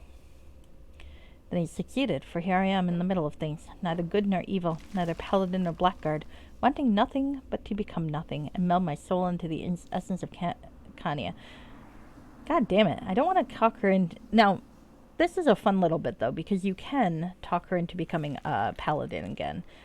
But, and it's not quite as, you know, it's not quite as happy as the 2 epilogue modules I had, but there's some measure of peace to it. That said, unfortunately, Vipsani is a bitch. And she is evil, and she doesn't particularly want to travel around with a paladin, so, sorry Erebeth, but Vipsani is going to lie to your face. And I think she believes it. Or I think she knows it's a lie, because she gets good points every so often. Once you've embraced evil, there's no turning back. Isn't there? Evil is a choice you make. That is the source of its power. Failing to do good is simply complacency. Sloth. True evil is the willful pursuit of corruption and villainy. Okay. So that's the kind option. You were very good at being evil, Erebeth. Nonsense. I was wretched at it. Plagued by guilt, blinded by anger, filled with doubt.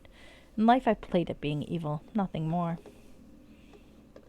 You're in the 9 hells. It's a bit late to doubt your true nature.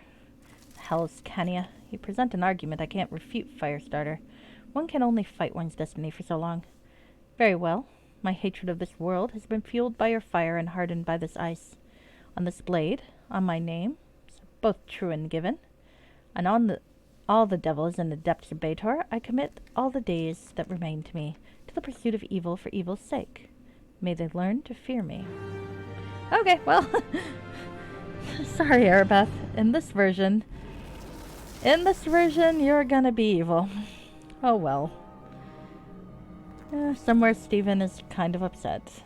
Ah, my actions have shifted my alignment 10 points towards evil. Nice. Take that for giving me good points for saving a fucking imp. Alright. Evil.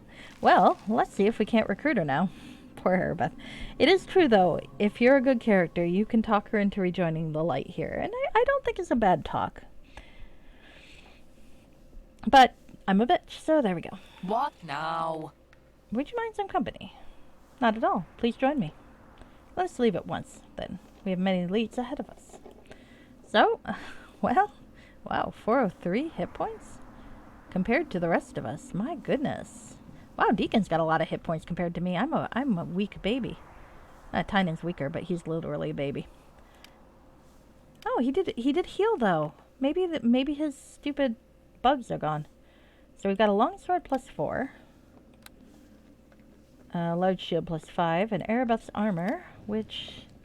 Dark as a glistening storm. Something about Erebeth's armor fills you with dread. So it's light armor plus 6. Unhit freeze. Level 10. Okay. Alright, well, I'm not giving her shit, I think. Until I know for certain that she needs it. Tynan, darling. You gotta move out of Mommy's way. What is with this, creature? My son. Tynan, me Erebeth. Erebeth, me Tynan. King you want to summon? Nope. Tynan's with us till he dies. That's okay. I'm fond of Tynan. If I can get the fuck out of here. Darling. Fucking hell. Tynan, move out of Mommy's way. Thank you. Thank you, boy.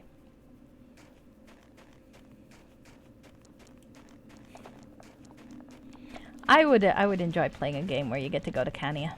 I think that sounds fun, Blasphemia. Alright, anyway.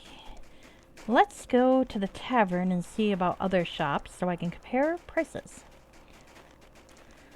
Because I have some shit to unload. But I gotta make sure I'm unloading them in the right place. Alright. Let's see. I don't think I'm gonna have unload it in the temple. I don't know, maybe. I doubt it, though. Maybe I'll sell, save right before I sell just in case, but... Oh, where the fuck am I? Alright. I don't really want to go here, do I? No, I want to go on the other side. Okay. Right. Where? Here we go.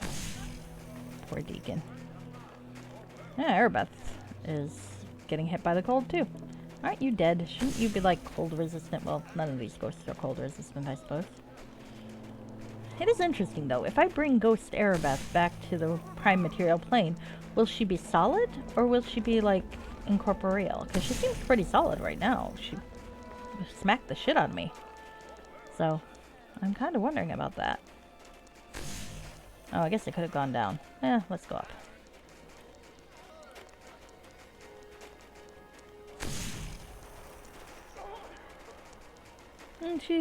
She does look pretty translucent though, come to think on it. So maybe she just stays dead. Or maybe she just murders things as a ghost. Murder ghosts. That would be fun. I wouldn't necessarily mind seeing that. Alright.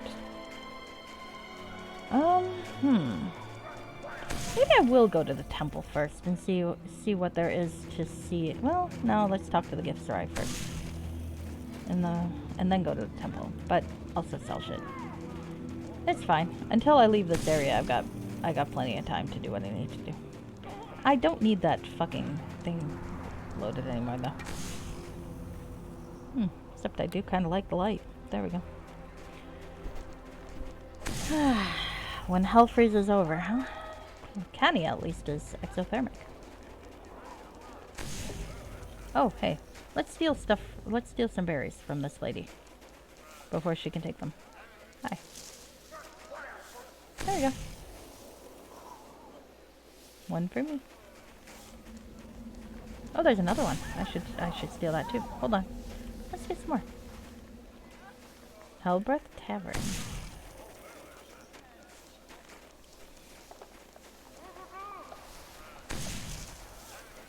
They're still in the Undermountain. Halaster has the best traps, games, and puzzles. That is true. That is true. Wonderful. That's clever, though. Crib from a 20-something-year-old game. Not many of them will probably have played it. Unless they're old like us. Or like me, anyway. I don't know if you're old. I'm old, but...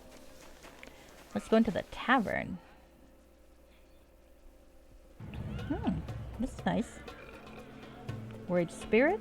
A pilgrim. Hello. Yes. If you see Arden Swift. Huh, another person who hates Arden Swift. I wonder why. Okay.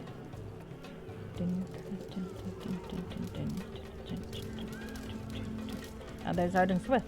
Dude, you could just cross a room. And then you can punch him yourself. I don't like lazy people. Well, I'm lazy. Vipsania does not like lazy people. Vipsania would not like me. That is the honest to goodness truth. Alright. Let's wander around. Will the Githrai pilgrims What do talk you me? want? He's right behind you, lady. Alright, I'm going to talk to Arden Smith in a bit. Not yet. Arden Swift, whatever. Whatever. Oh, the Tavern Keeper's a dragon. Got a Sullen Pilgrim. That's a different name than most of them. So let's go see what they have to say. Yes. Fierce looking as he is, this man seems intensely bored. His dour expression seems well suited to the grey pallor of his face. Why so glum, chum? Why so perky, Berkey? You're stuck here just as much as we are, coming in from the awful cold, drinking our life savings away on mulled ale, suffering the jibes of that tiefling Swift. Ah, tiefling? The Hells have jesters, so it seems. Swift hooked up with us along the way and has made a nuisance of himself ever since. He has a tiff with the sensei recently and is here drowning his sorrows. Who's the sensei? Sensei Darvana. She's the one who got us into this mess. You can find her out in the temple with her precious sleeping man in the northwest quarter of the town. Big ornate place, you can't miss it. What mess did the sensei get you into? Being trapped here in the 8th hell with no hope for return isn't enough of a mess for you, is that it? Why did you come here? Sensei Darvana came to our monastery, preaching about the teachings of the sleeping man. It all sounded so wonderful. We sold all our belongings to finance our pilgrimage here to Cania so we could see him. Only now the gates have been closed and we're trapped here, and the sensei won't even let us see the stupid sleeping man that we came here to see. Truth be told, I don't even think he exists. So who is this sleeping man? Look, if you're that curious, go ask the sensei. I'm sure she'll tell you all about him. Been here long? I give you a sullen glare. Alright, I need to return home to Toril. From the material plane, are you? Well, you can forget it. There's no going home. The gates are closed for you and me both. We'll stay here until we freeze. Do you know the Reaper's true name? If I knew the Reaper's true name, would I be sitting in a smoky tavern in the depths of Bator, fritting away my life savings on foul-smelling mold ale? Probably not.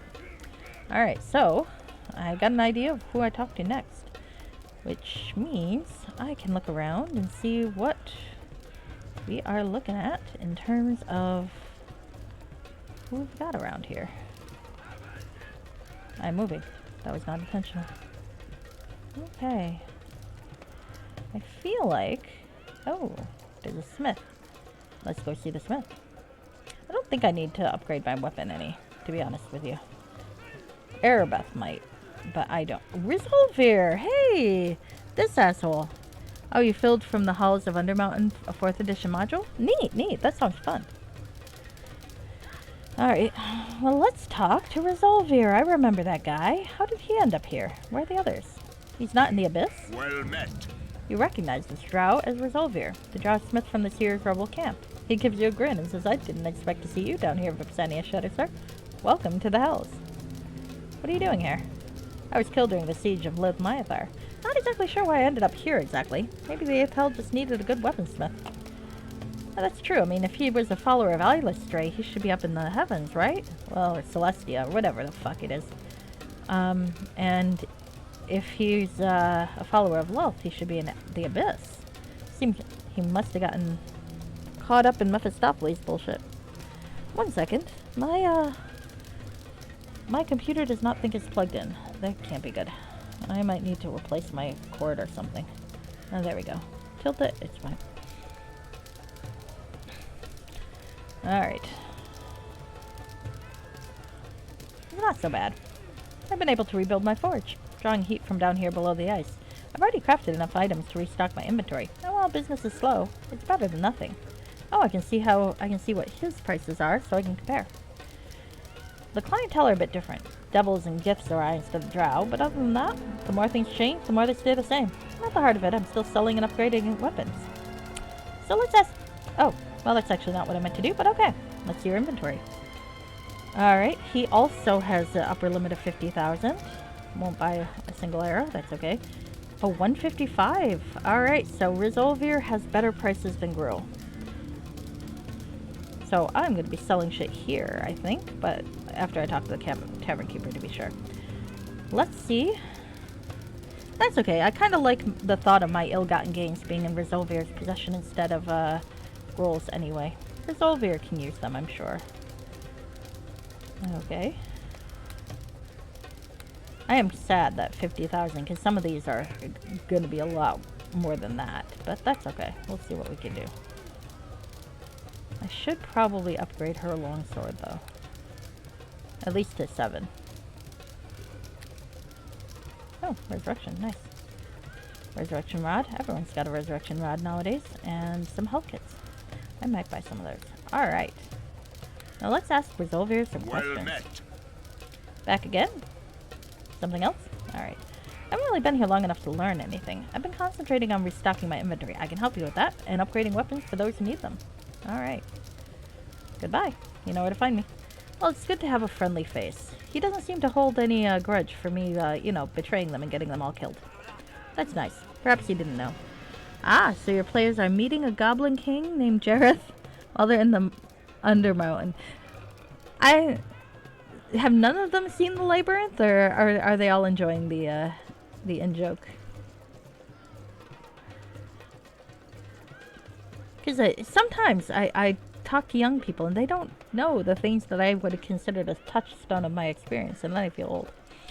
You feel somewhat unnerved between the dragon's pardon me. You feel somewhat unnerved beneath the dragon's malevolent gaze. Only in the outer planes, you surmise, would such a creature choose to be a tavern keeper. A dragon! See, boss? Deacon told they could be friendly. Can I get you something? It growls, the corners of its mighty maw curling up in what looks to be an angry sneer. Alright. What have you got? Let's see. I don't have a favorability or non-favorability thing here. Okay, so his prices seem to be the same as Gruul's. And, let's see. Upper limit's also the same. So if Resolvir runs out of money, I can come here. Alright. Ooh, Felix berries. 500. Okay. But I'm going to use Resolver because he sells for slightly, or buys stuff for slightly more. We've all seen it. Okay, cool, cool. That's good. I don't feel quite as old. Alright. Have you got anything to chase off the cold? The tavern keeper smiles the toothy smile of a true businessman. I brew a fine Velix berry firewater, but supply doesn't always keep up with demand. Bring me 5 Velix berries, and you'll have earned yourself a pint. What are those? Feel for the fires of Bador, it said. I planted a bush right outside the tavern entrance if you'd like to see, though I suspect the bastard gifts or I have already picked it clean. How strong is it? It will keep your blood boiling for as long as a 3-berry fire. What's more, you can take it with you. You won't need to hunt for wood. Fine deal if you ask me. Back to my other questions. Time is money, little one. Tell me about your patrons. You spy a cold glint in the tavern keeper's eye. Gruel and I have an arrangement regarding the off-duty quarry workers, so here's where they spend their coin. Some of the spirits come here too, devil knows why. As for them gifts, they're new here, nothing but trouble. Nursing their swill like it's all they have in life. A winged fellow with them, though, he drinks it hard and fast. I just hope he's good for the money. I need to return home. Dragon's cruel laugh reverberates through the tavern. You hear a tankard shatter in the room beyond. Give it up, Burke. Pull up a chair and have a drink. You're here to stay. Do you know the Reaper's true name? I know how to run a tavern, hunt for my supper, make a fine swill. The rest I leave to Burks like you. You want a drink or not? Alright. Nice. Okay, so I think I feel confident now in selling my shit, because it seems like the shopkeepers I've met are all of the same ilk. So I'm gonna save though, just in case I find a better place. Oh. Sorry, man. At least you were in the tavern and warm when you went. Let's sell shit. Alright, let me see your inventory. Since this is the last chapter, I'm not gonna do better, am I? It does sadden me. A little bit. I would really like to save some of these for a merchant that actually will give me its true worth, but Resolvers can't do that. Alright. Vecna. Robes of Betrayer. How do those compare? Oh yeah, I kept this just in case. My useful shit. I'm not selling that. More useful shit that I don't intend to sell. Actually, let's go with Deacon first, because poor Deacon's been overloaded for 2 chapters. Let's sell his shit. Alright. Platinum Helm. Electrical resist. Doesn't seem terribly useful now. Belt of Agility +3. Oh my, I can actually sell that for fair value. Red Dragon Armor. Nice.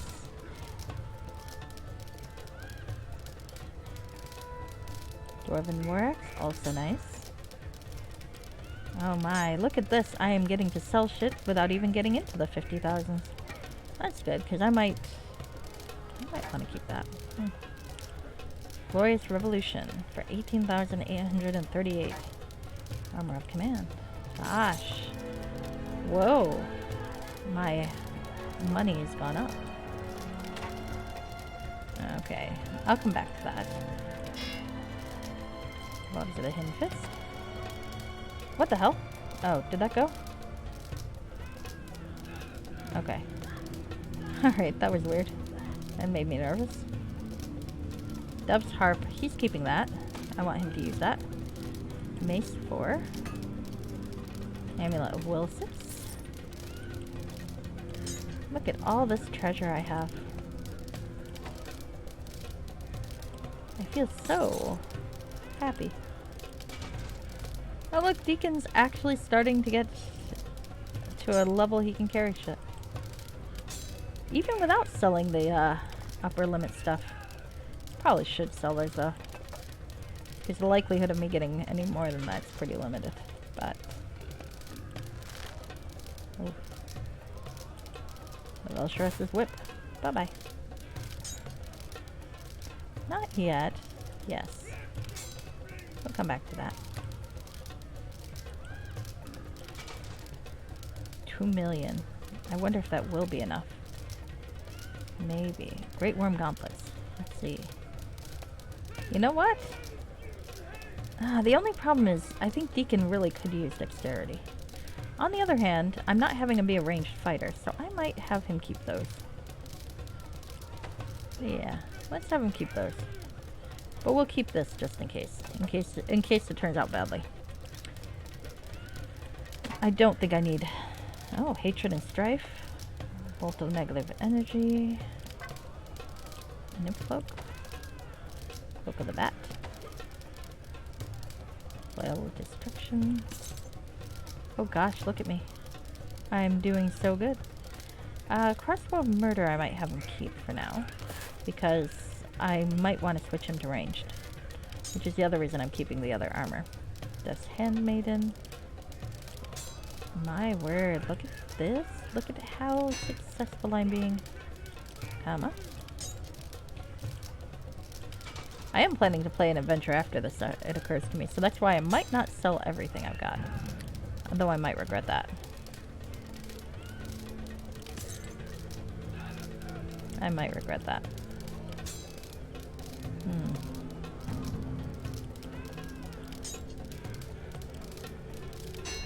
Deacon is now at the point where he can fucking walk for the first time in a long time. Alright, so let's see what I have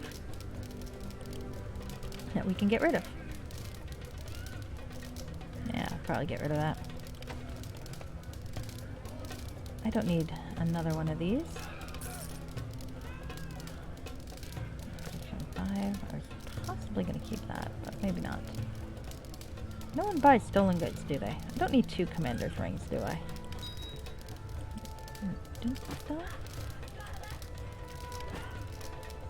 Gosh. Alright, that one hits the limit, so...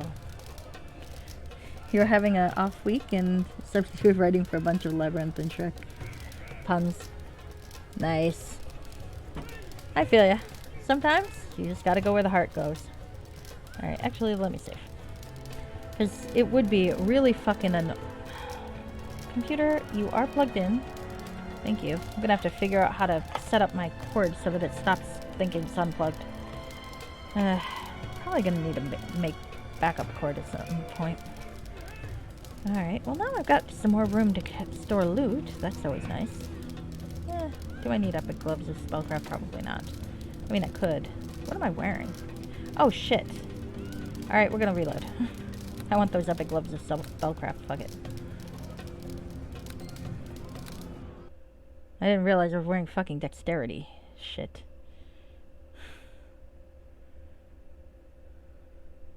Alright, hi Resolver. Sorry about that. Well met.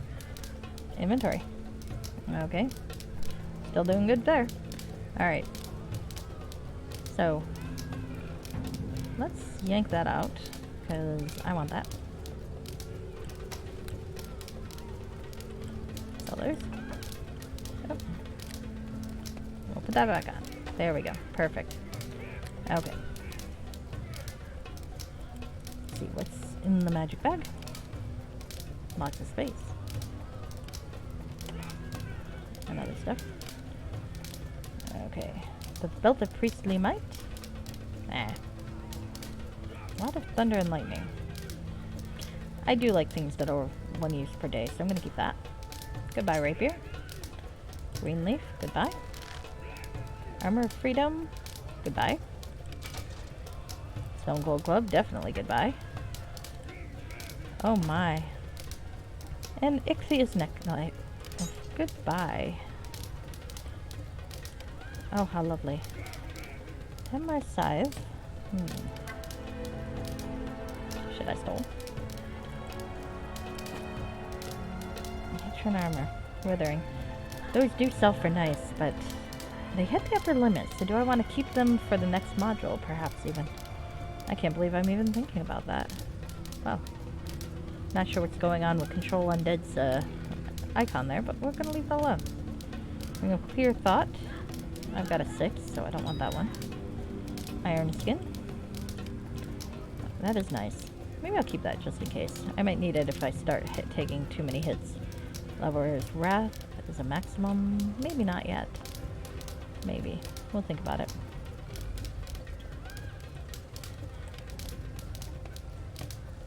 I don't really need Undeath's Eternal Foe.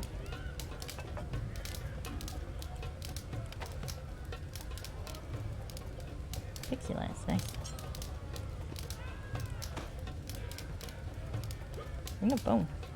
Damn, that's a good one.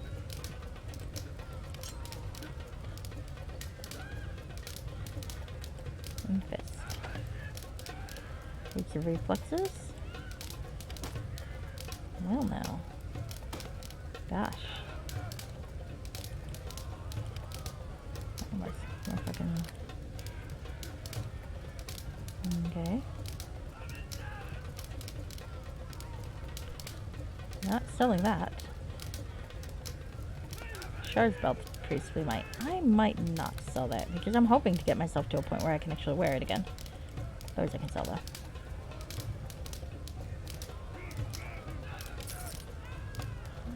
Oh, Ring of Protection 6. Well, I can definitely sell the Ring of Protection 5 then. Let's go back and find that.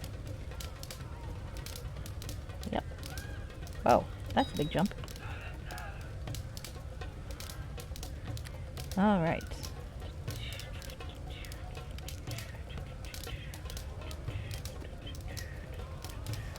I might just sell all the shit. I don't know yet.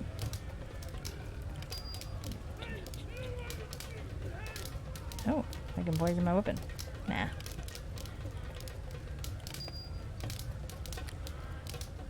Okay, sell that. Sell that. Let's score. Girdle of Holy Might.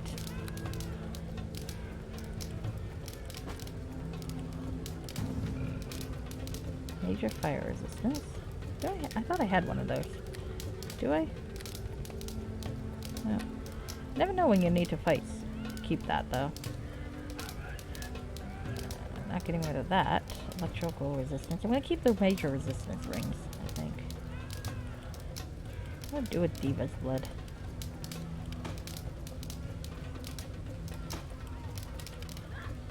Oh, well, I definitely don't want to keep that fucker. Spear.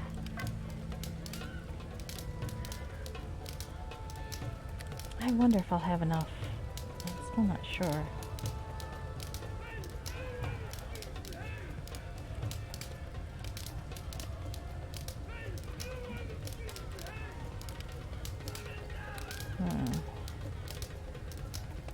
That's easy enough to sell. Miracle's plate I can sell. Nice. That is nice armor. If only. Okay, Helm of Brilliance. Well, I don't know. Keeping spells is pretty useful. You never know when you're gonna run out. I guess I need the advice from someone somewhat saner than I am. Should I sell the stuff that's maxed out? Ah, I can finally shed that thing. I can shed that thing too.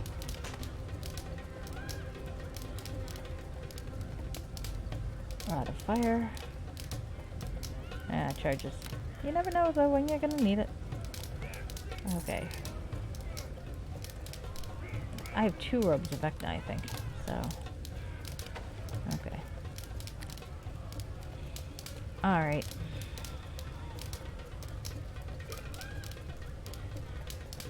I think all of you.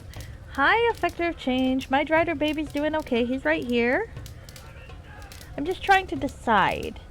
50,000 is the merchant cap for this level and for the game. I am going to play a later game where I might still need money, but I don't think I'm going to need money to the same extent that I am in this game.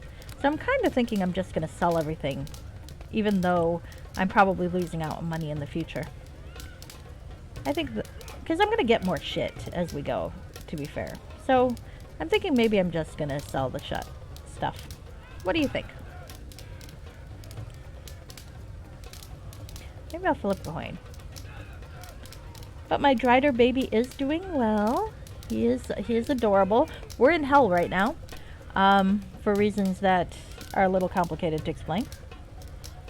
Basically, there were some betrayals back and forth, some backstabbing, and next thing you know, I wake up in the hell with my baby and a kobold. Alright, so let's see. It is pretty cozy. I'm actually in a very nice room right now that's warm. I'm just trying to decide whether to sell most of my inventory for considerably less than I'll probably get in other modules that don't have a merchant cap. But I also don't want to deal with the shit anymore, and I don't really need money for a whole lot anymore. Or I won't after this game, so. Let's see. Heads sell the shit. Tails do not. Alright. The coin speaks, and no one said otherwise, so I'm going to sell this shit after all. Let's get rid of Saba's flail. Let's get rid of the unmaking, which is a nice thing. Yeah. We don't have any rogues in our group anyway. I'm going to get rid of the prismatic dragon boots, which are quite nice. Oh, a dexterity +4. But the charisma -2. He's a bard. He's not going to be able to use those. So, Dove's harp, though, is staying. The Blade of Shadows. These do have some cool descriptions. Wielded by the fabled Black Lotus assassins of the far-off Jade Empire. These blades of these sturdy weapons are fashioned from countless layers of thin, many-folded steel. With each folding, the blade is cooled in liquid poison until its every cut brings in weakness. Nice. And going away now. I'm going to give them to Resolver. I like Resolver. This hammer was forged for the express purpose of destroying golems. You know what? I really don't need shit that destroys golems. I'm hoping not to encounter any more golems. Warlord's breastplate. Centuries ago. Oh, have a good night, Blasphemia. Sorry, I'm busy shopping. No plot today. Centuries ago, a warlord called Golgamir ruled the lands called Damara. His warriors wore light armor and rode incomparable war horses known as the Dark Steeds. Damara, I believe, was the setting of the cleric books that R.A. Salvatore wrote before, or while he was writing the Drift books. Those lands his army conquered swore it was impossible to kill the savage ruler who kept his magical breastplate wrapped in the skin of those he slew. Ooh. Eventually, several neighboring countries allied to destroy the warlord and his hosts. The warlord died like any other man, but only after killing over 300 men single-handedly. Okay, that's actually pretty impressive. Blood letter.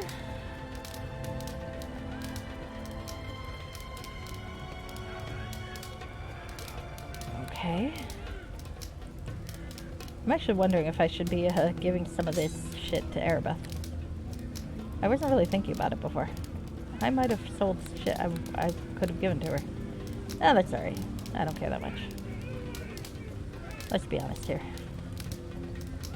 I got my own plans for Erebeth.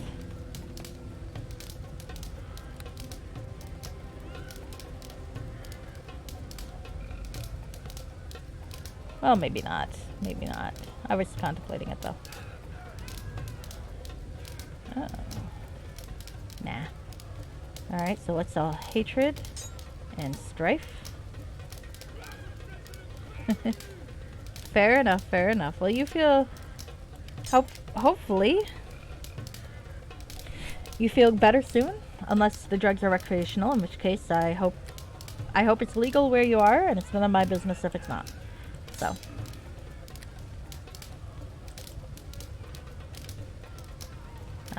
Endeavor. Nice. Okay.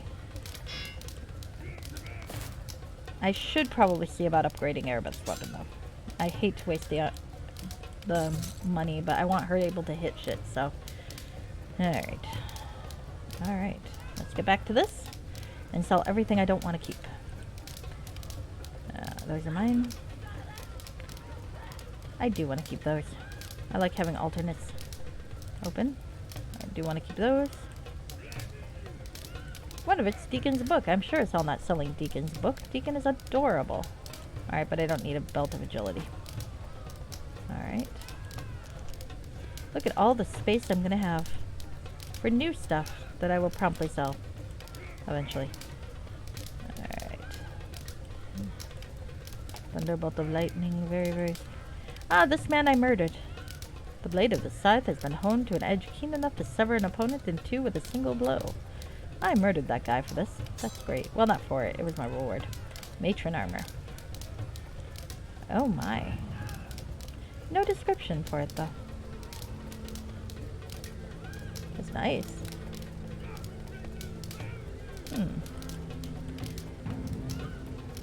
I could. Erebeth? Question.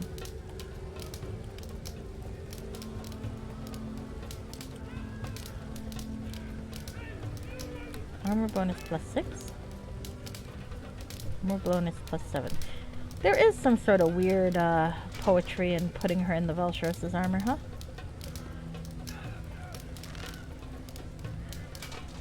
There we go.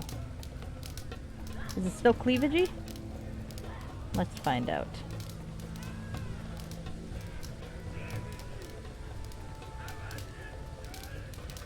I can't tell, actually. It is still cleavagey. Okay. That works. Well, let's sell her armor.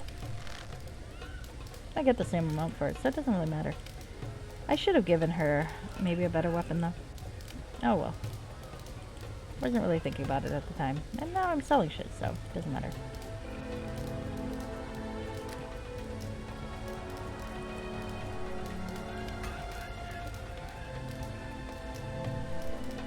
I'm still keeping that. I'm gonna keep that. Might need it, never know. Talisman of Pure Evil. Charisma and Wisdom. Oh. Hey, question. What do you got? Paladin 16, Blackguard 9. Nice, actually. Oops, I lost the fucking... Nah, that's alright. My own fault.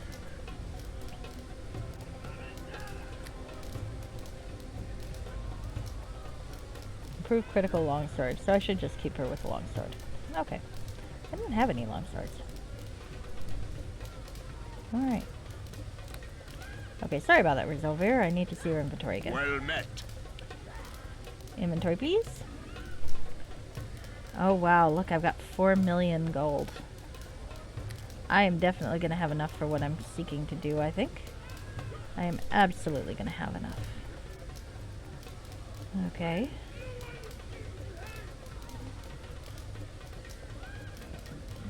I'm going to keep my rings. They're not taking up that much space. Crystal of Undeath, though. What does this do? You never know if you want to summon additional undead, but those stats are dreadful. I guess I'll keep it, though. I like things that give me spell abilities, just in case. You never really know. Alright. Santi I'm keeping, but I don't need the Mantle of Great Stealth. Even if I do put points into move, hide and move silently, it's not really enough. Just I can't think of anything else to do with my fucking extra skill point at this point. Except to see if I can maybe qualify for Assassin at some point. I don't think I can though. Bonus feat, extra turning. Nice. That is actually nice. Not for us, but nice. Ring of Protection 6. Did I have another Ring of Protection 6 up here? Maybe not. Maybe I'm just confused. I do. Well, let's get rid of that then. Alright. Searing Army, bye. Lich Skull is cool, but bye. Nah. Well, actually, I don't know. I might at some point want to have concentration. And helms are pretty easy to switch out, so I might keep that. Firebrand, once per day. Nah. Helm of Brilliance. You never know if I'm going to want to set shit on fire, so keep that. And a Staff of Sodalis. Yep, keeping that too. Never know if you want to drain things of shit. Shit of things. I don't know. I can't speak coherently at the best of time. Alright. Greater Amulet of Health. I am keeping one of those. Okay, Death Shroud Robe. I can't sell. Why would I not be able to sell that? I don't know. I didn't steal it though. Robe of the Drow is still quite nice. And my sequencer, I forgot about that. I'm gonna need to make sure I do that later. Okay. Alright, I mean, I think I'm not too bad off, huh?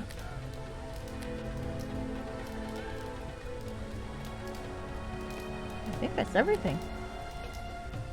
Everything I'm willing to sell. So maybe shit that's here. Oh, Merkel's helmet. What's this do? Yeah, I don't... Oh, immunity to critical hits might be useful, actually. Might keep that. Mag. Ring of Bone, though, I have no use for.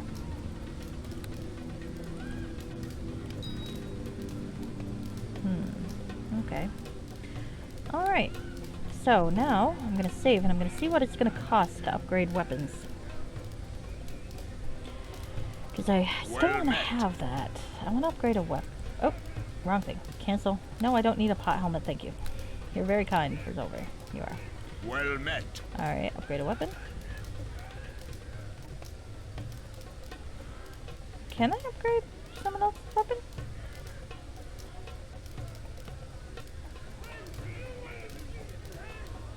Hold on a sec.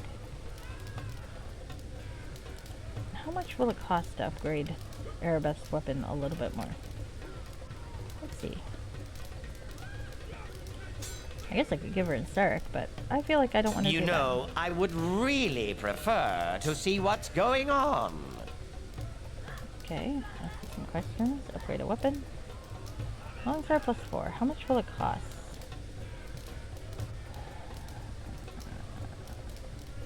I don't want to spend too much, but... Okay, 5. I hope I don't have to see this every single time I upgrade it. That's kind of cool, though. Oh, look at Tynan. He's watching so earnestly. My son. He's getting an education. Perhaps he'll be a smith one day. He is such a good boy. Alright. That's over. Well met. I'd like to upgrade a weapon. Let's see. Did I save? Well, we'll find out.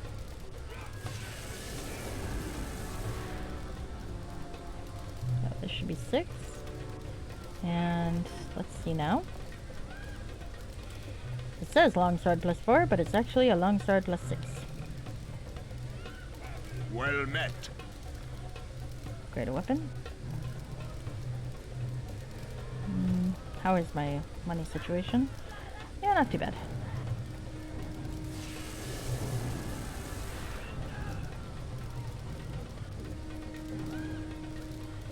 Well met.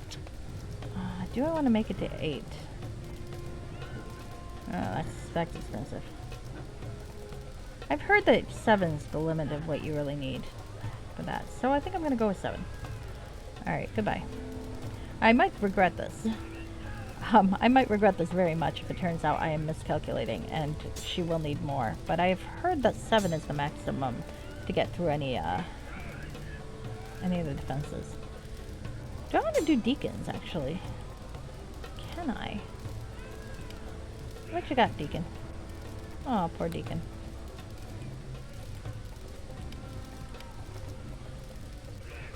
Planar mace? Plus 4, plus 2. Oh, his mace sucks. Oh, shit, I stole his stuff that was better, huh? Well, you know what? I kind of want him to go back to being a archer, I think. Let's give him this. We've got a tank now. We don't need Deacon being a tank. Okay. Alright. Time to deal death once more. Actually, let me see Deacon's crossbow. Can I up that up? Attack bonus plus 5? Yeah, let's see if I can get that up to 7 as well. I cannot. Can I?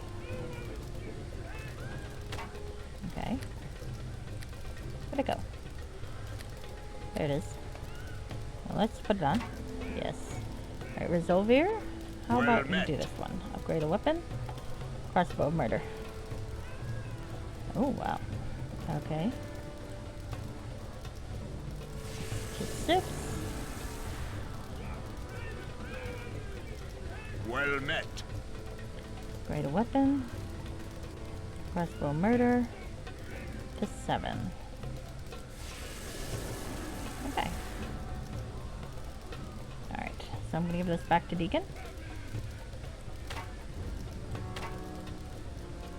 Alright. I think that's pretty much all I need right now.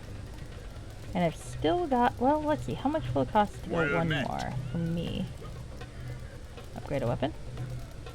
Oh, I need a weapon ready. You know, I feel like this is an accidental handicap for folks who are mages who don't have the feats to put their henchman's weapon in their hands. Alright. Alright.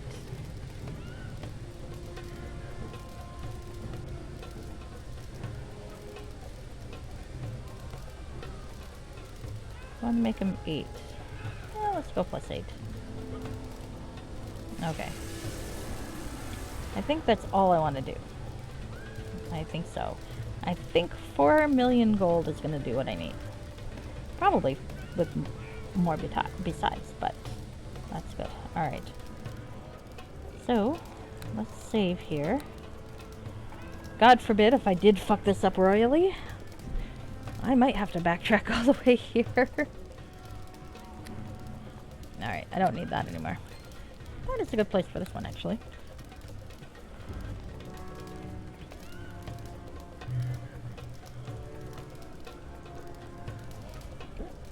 Alright, so, let's find this Arden Swift guy. Folks have mentioned him. He sounds like he could be fun.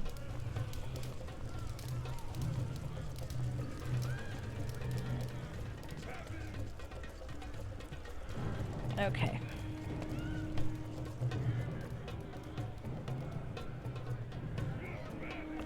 Alright, where did I see him? I thought I saw him towards the front.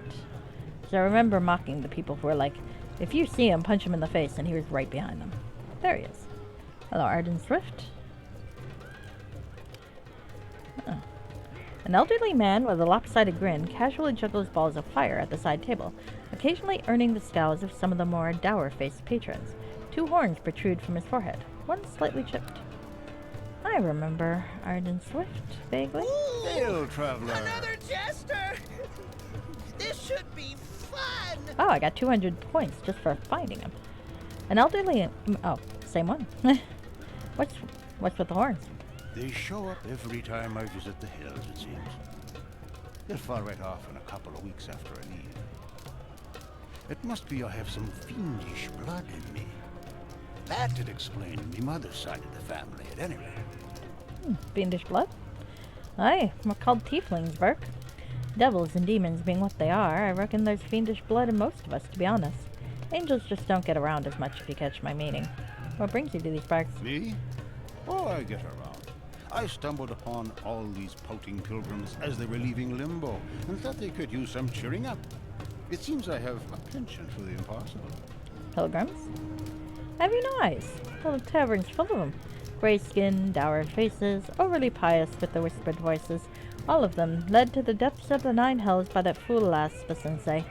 All in the name of the sleeping man. Who's the sensei? Oh, you'll find her in the temple just north of here, tending to the sleeping man. The sensei is the one who brought all these pouting pilgrims here. Not a single sense of humor to be shared among them, I'm afraid. The sleeping man? The Hordeman spits, and shuffling of his cards grows all the more fierce.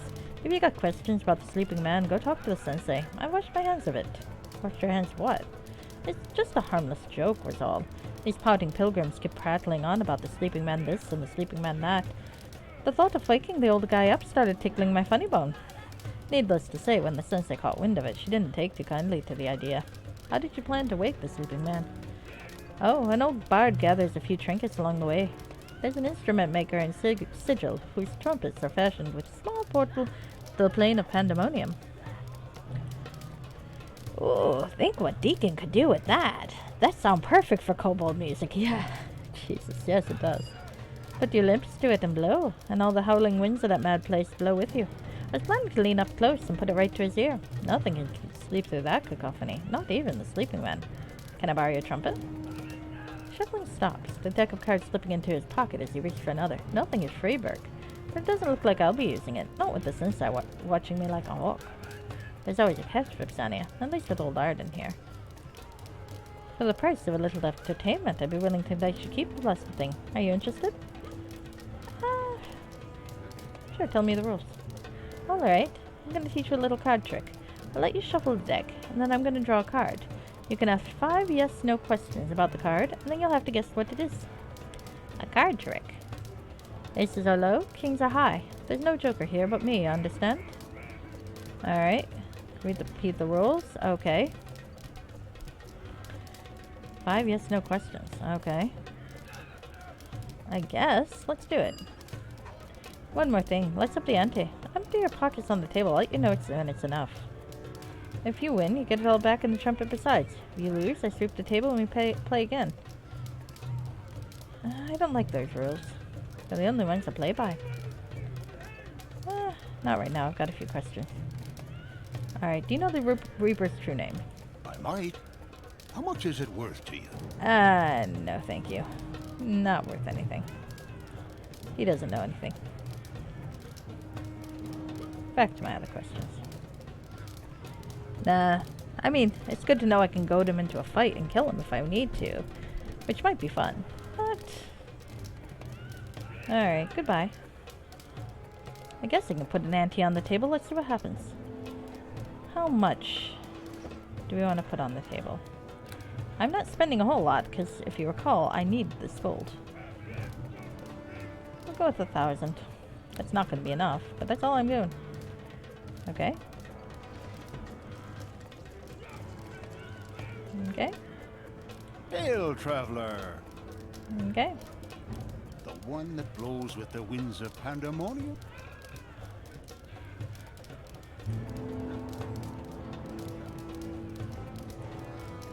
Okay. Oh, shit. The money I dropped somewhere, I guess. Okay, let's see where it went. I must have dropped it then. Ah, shit. Okay, well, I don't want to lose that money. Whatever I did with it, I would like it back, please. Tilt up. I clearly botched this. I might reload. Alright. Oh. I just got succubus ass in my face. Okay. Alright. Nope, I think I'm fucked. Okay, well, let's reload. That's my own fault.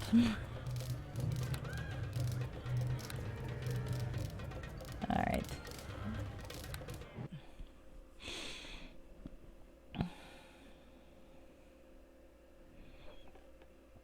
Okay. I don't trust that this guy knows the sleeping man's thing. Let's be honest here. This guy don't know shit.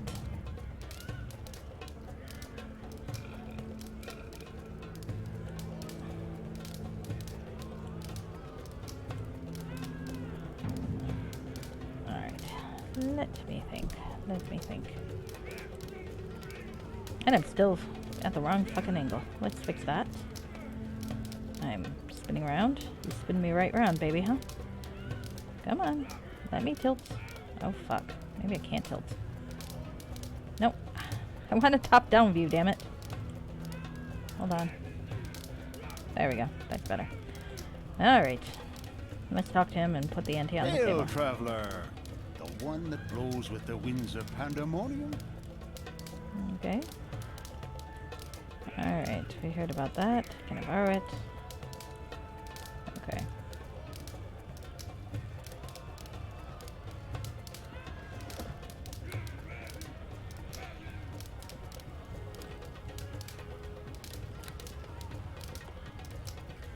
I guess I'll put it there. Okay. Let's see how this works. Because I definitely don't want to lose it. Okay.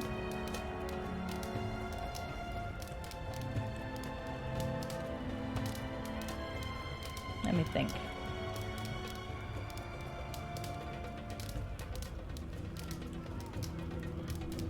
And I could just murder him.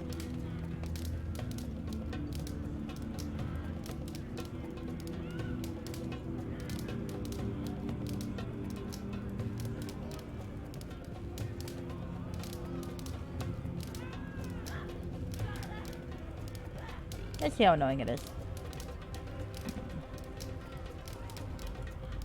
Oh, yeah, this is dumb. I quit. Goodbye. Ah, nope. We're gonna reload that.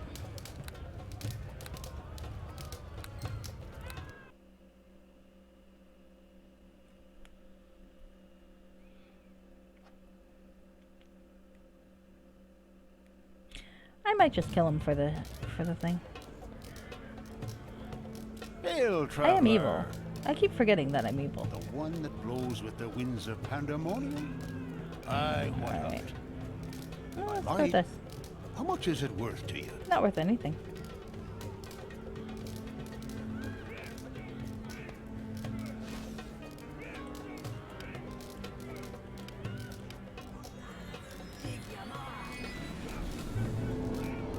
Thus, it ends. There we go. BC properties. And the Trumpet of Pandemonium. No? Sometimes it's fun to murder people.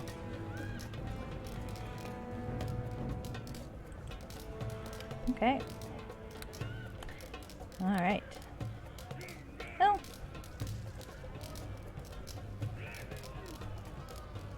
I feel like I might regret that.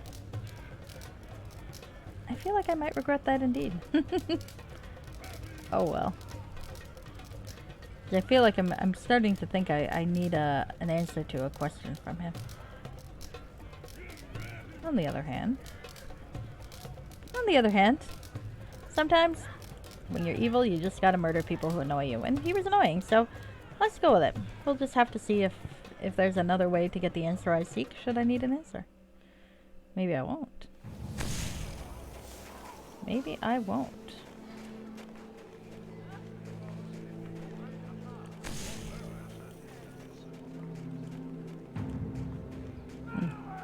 Should see if anyone bitches about Arden Smith What do now. you want? Yes. Alright, well, let's go into the temple. Let's see what happens.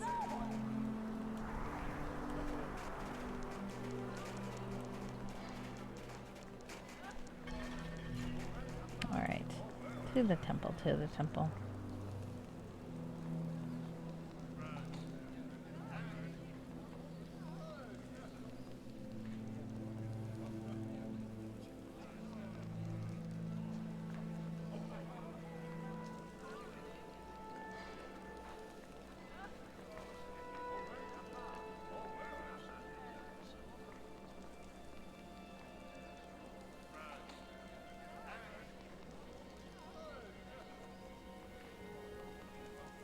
Well, we'll see.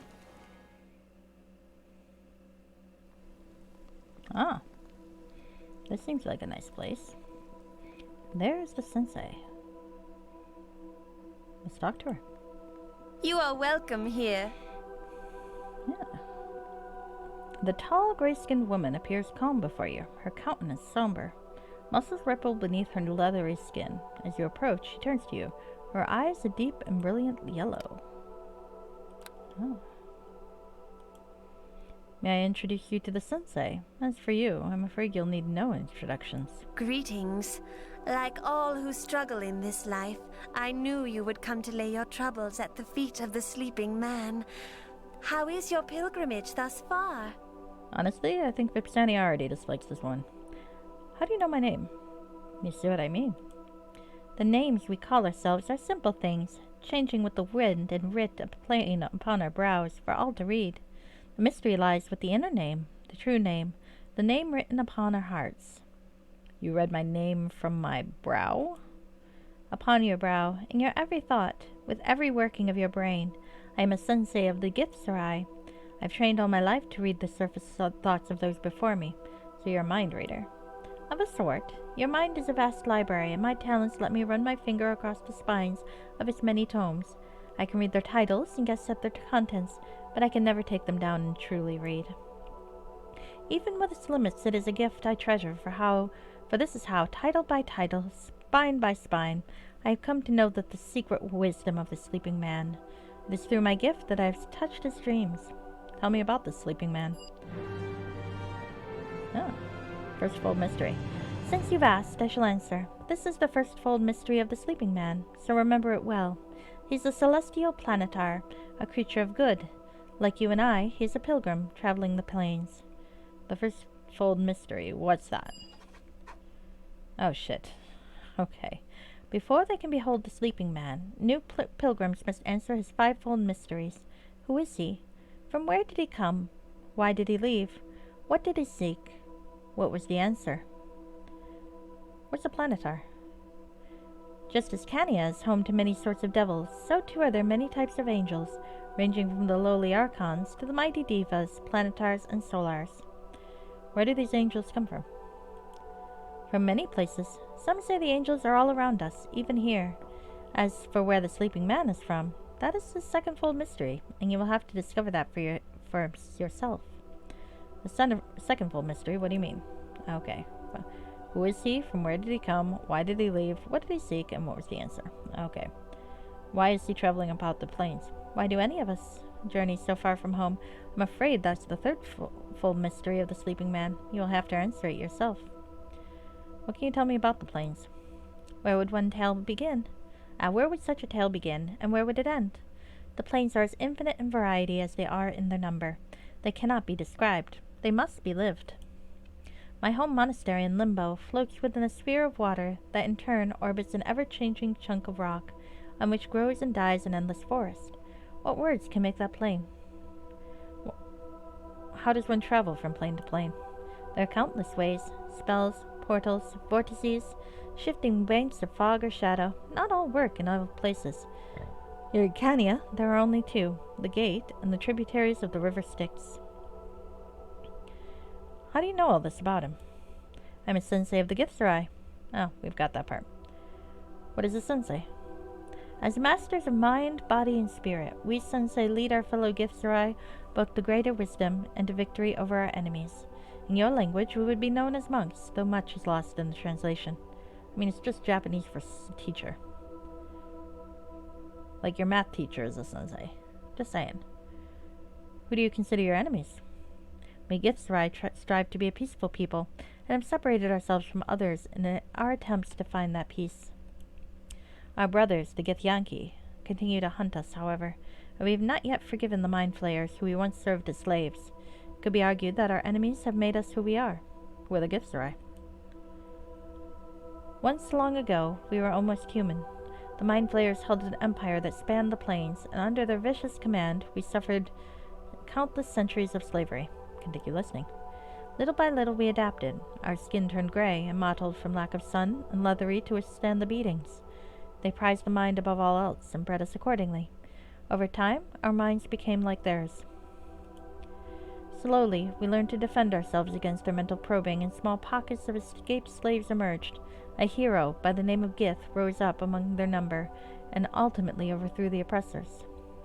Together with our brothers, the Githyanki, we are the children of that rebellion. Many generations now removed, a split came between the Githyanki and ourselves, but that is a story for another time. The Githyanki keep largely to the astral plane, and the Githzerai to our monasteries on the plane of Limbo, though some, like myself, still travel abroad. Alright, other questions? Alright, other questions? Who are you? Okay. I am Darvana. Okay. Made the journey to be by his side many times, and each time I've grown in wisdom. What do you mean by a pilgrim? All who come to see the sleeping man are pilgrims on this journey we call life. Like him, we travel the plains, restless for answers. Like him, we'll someday find them. I don't know if he did find them. He's sleeping now, right? Alright, back to other questions. I need to find a way home. As the sleeping man teaches, sometimes home is not enough. One always comes in search of something. Perhaps when you find it, the path home will be more clear. Well, I know I'm looking for the true name, so do you know it? Alas, I do not. My pilgrims grow impatient for the journey home. They have not mastered the fivefold mysteries of the sleeping man, and have yet to grasp the nature of his patience. Alright. Goodbye. So now I get to try to find some answers. Or maybe just murder her. But we'll play it her way first. I'm vaguely intrigued. No luck there. Empty bookshelves. Some monastery.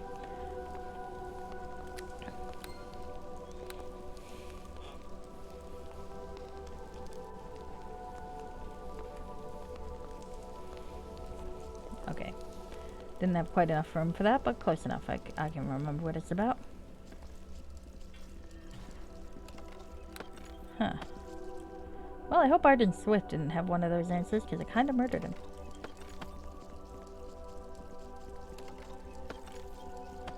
I think he did. Impossible!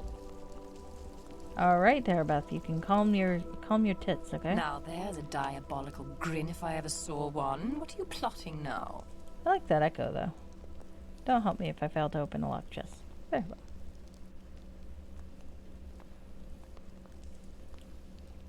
Okay.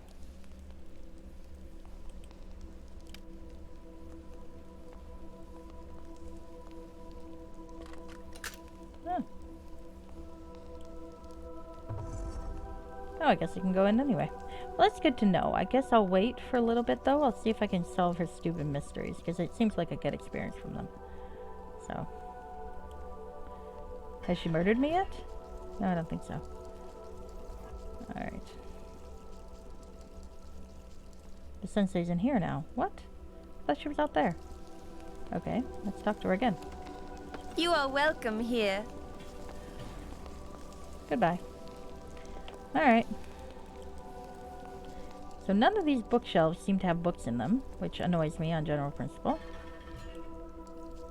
Seems like I can go in to see the sleeping man if I want to, so let's see if there's anything to actually learn.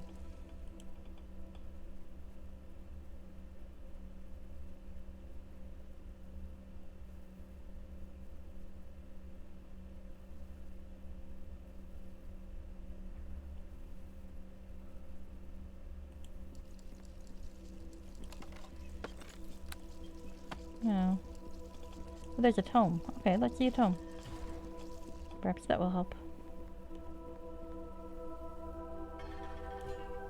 She's not here. She's left. Oh, she's back. Fuck. Okay.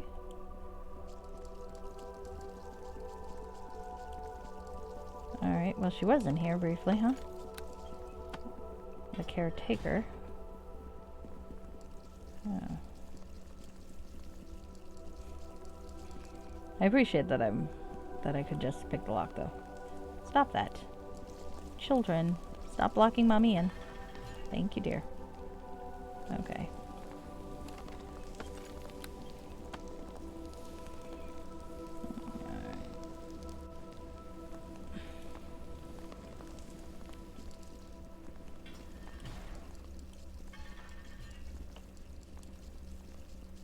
I want to look at her book, but I might have missed my shot.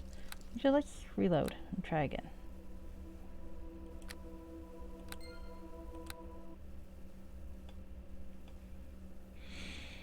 Okay.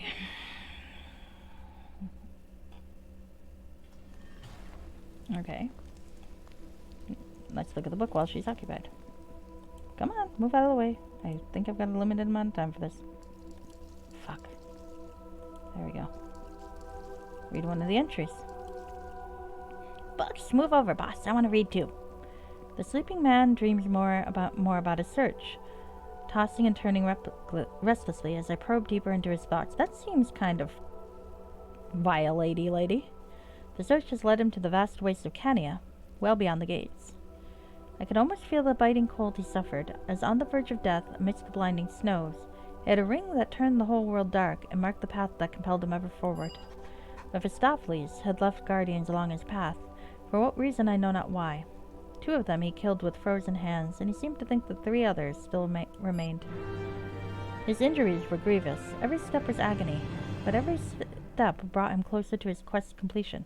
Only at the end of the dream did the nature of the quest become clear. He sought the knower of places. Thus I learned the fourthfold mystery of the sleeping man. He has slept more peacefully and has not dreamed of his time in the wasteland ever since. Seriously, you're just reading his mind on him while he's asleep? That seems really, really fucking out of line, lady. I'm just saying. Alright, so. Oh. I've got the first full mystery then. There's a planetar. He sought that. So. 5th fold. 3rd fold. Alright. I do think I might have fucked this up. Oh god.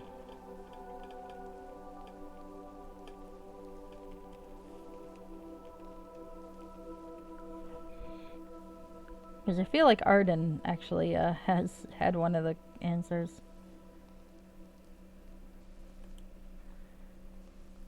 I think that might be the case. In which case, being evil just screwed me over. But that's okay.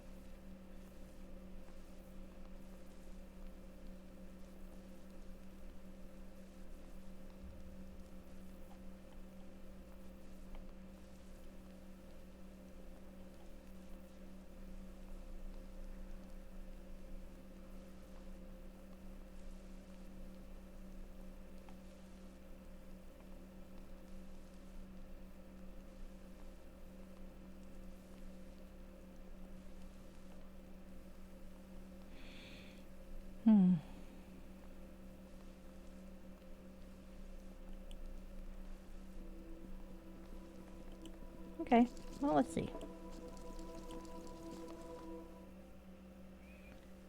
Alright. I feel like I gotta talk to most people, which is gonna be annoying. Hey, answers to 5-fold mysteries. Right here. The mysteries? Don't bother. I'm sure the sensei made them all up. I'm willing to bet there isn't a sleeping man at all. What do you mean? We sold everything to come here. Now she won't even let us see him. Okay. Not until we learn the 5-fold mystery, she said. Well, I figured out the third one, and it reads like a 3-penny fantasy novel. Just the sort of romantic notion the sensei would dream up. Romantic? Why did he leave? Because his heart had known no love. Utter rubbish. She created the sleeping man out of whole cloth, and what's worse, she's become hopelessly smitten with this character she's created. That wing chap in the cat tavern, you know him? Arden, the juggler? What, Swift? He had plans to wake the sleeping man until the sensei put a stop to it. I don't know the details, but he's not making himself any friends. The hell's bad enough without a comedian. Well, he's dead. So, how did he plan to wake the sleeping man? Ask him. I want no part of it. But don't recommend trusting him any further than you can throw him, especially where money's concerned. My gold's paid for more of his tavern bill than I'd like to admit. Well, he's not going to be an issue. Yeah, I got one just talking to the random person. I didn't remember that. Unfortunately, I think I'm going to have to talk to, like, everybody, and that's going to be fucking annoying. Okay, well, let's save. Alright, let's talk to you. Yes. Alright, and Swift, not What not do you his want? ship. Yes. Alright. Stupid question. You think the Reaper knows anything? I remember being able to ask him a few things and being surprised by that. Yes. So, maybe I'll check there. Now let's go into the tavern. There's lots of pilgrims in the tavern. Let's see if they know something. Maybe I can talk to somebody. Hi, pilgrim. Yes. Bloody sensei and her sleeping man. Weary quarry worker. Ah! Hey, that's cool. Like the other fiends inhabiting the town, this devil has the hunched appearance of a manual laborer. Probably works in the ice quarry with his fellow Batisu. Are there any stores around here? Rule does. Where can I learn the Reaper's true name? Asked his gift sensei. I seek the 5-fold mysteries of the sleeping man. Huh. Apparently he has one. The sleeping man, is it? The creature spits a foul-smelling substance to the ground. May he rot and freeze and rot again. The hells have no room for bastards like him from Elysium. Ah, from Elysium. Okay. Bye. Alright. Do I think anybody else here might know the answer? Pike off. I'm on my break. Quarry worker? Yes. Damn, my back is sore. Oh, I'll bet, lady. Okay. A sad-faced shimmering form coalesces before you. It's the spirit of the dead banished here. Okay, it's one of these. It's a skim. The sleeping man. In his own way, he's dead like us. Exiled and far from home. Some say it is his sorrow that permeates this place and draws us to it. Why is he sad? Why is he sad? Why did he leave? Why did he come here to Kania? The answers are all the same. His heart had known no love. That is the sorrow of the sleeping man. Okay, we already had that one. So I'm missing one. I am missing the 5th fold. What was the answer? Okay. Oh. Oops, there's Arden. Hi, Arden. Got anything for me? Nope.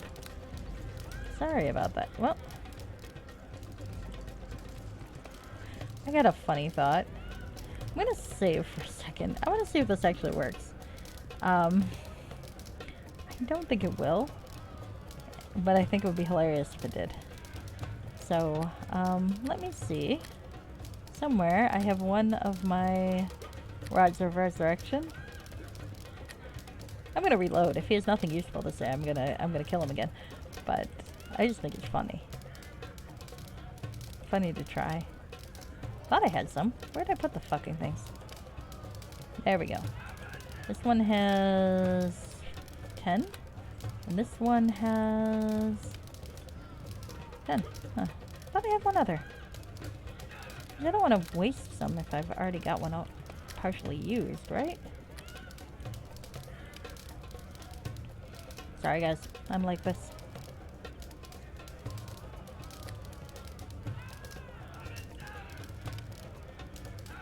Okay. Oh, there's one. Oh, there's the one, the 16 charges. Okay, let's see. Tell me something useful. Nope. Still dead. Oh well. Worth a shot. That would have been kind of funny if it worked. Hopefully he's not the one that I needed that answer from. It seems like they've got a few places for the answers though, so maybe I'm not going to be too fucked up. Maybe. Maybe. Yes. Pilgrim. What are you looking at, Burke? Not much, to be honest with you. Okay. Got some slotty quarry slaves. Arinas. More word spirits. I did talk to some word spirits. Another sullen pilgrim. Okay. Oh, same answer I got earlier. Romantic. Alright, goodbye.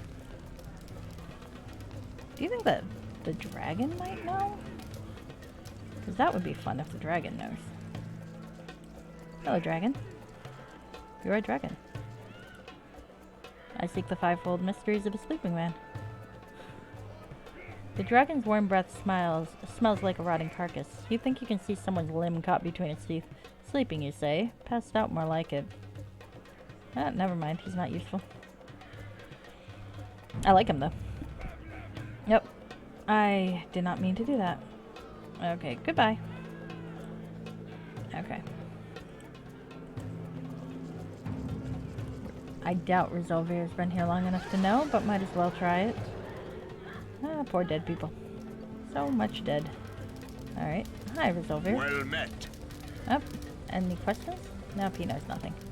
He's very useful for what he is, but beyond that... Beyond that.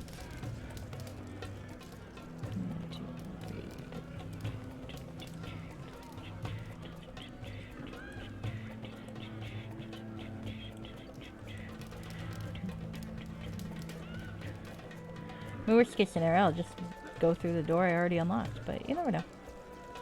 Actually, it'd be funny if she tries to kill me because I unlocked that door. It would be. That's alright, though. Hey, can I get another relic snuggle? Hi.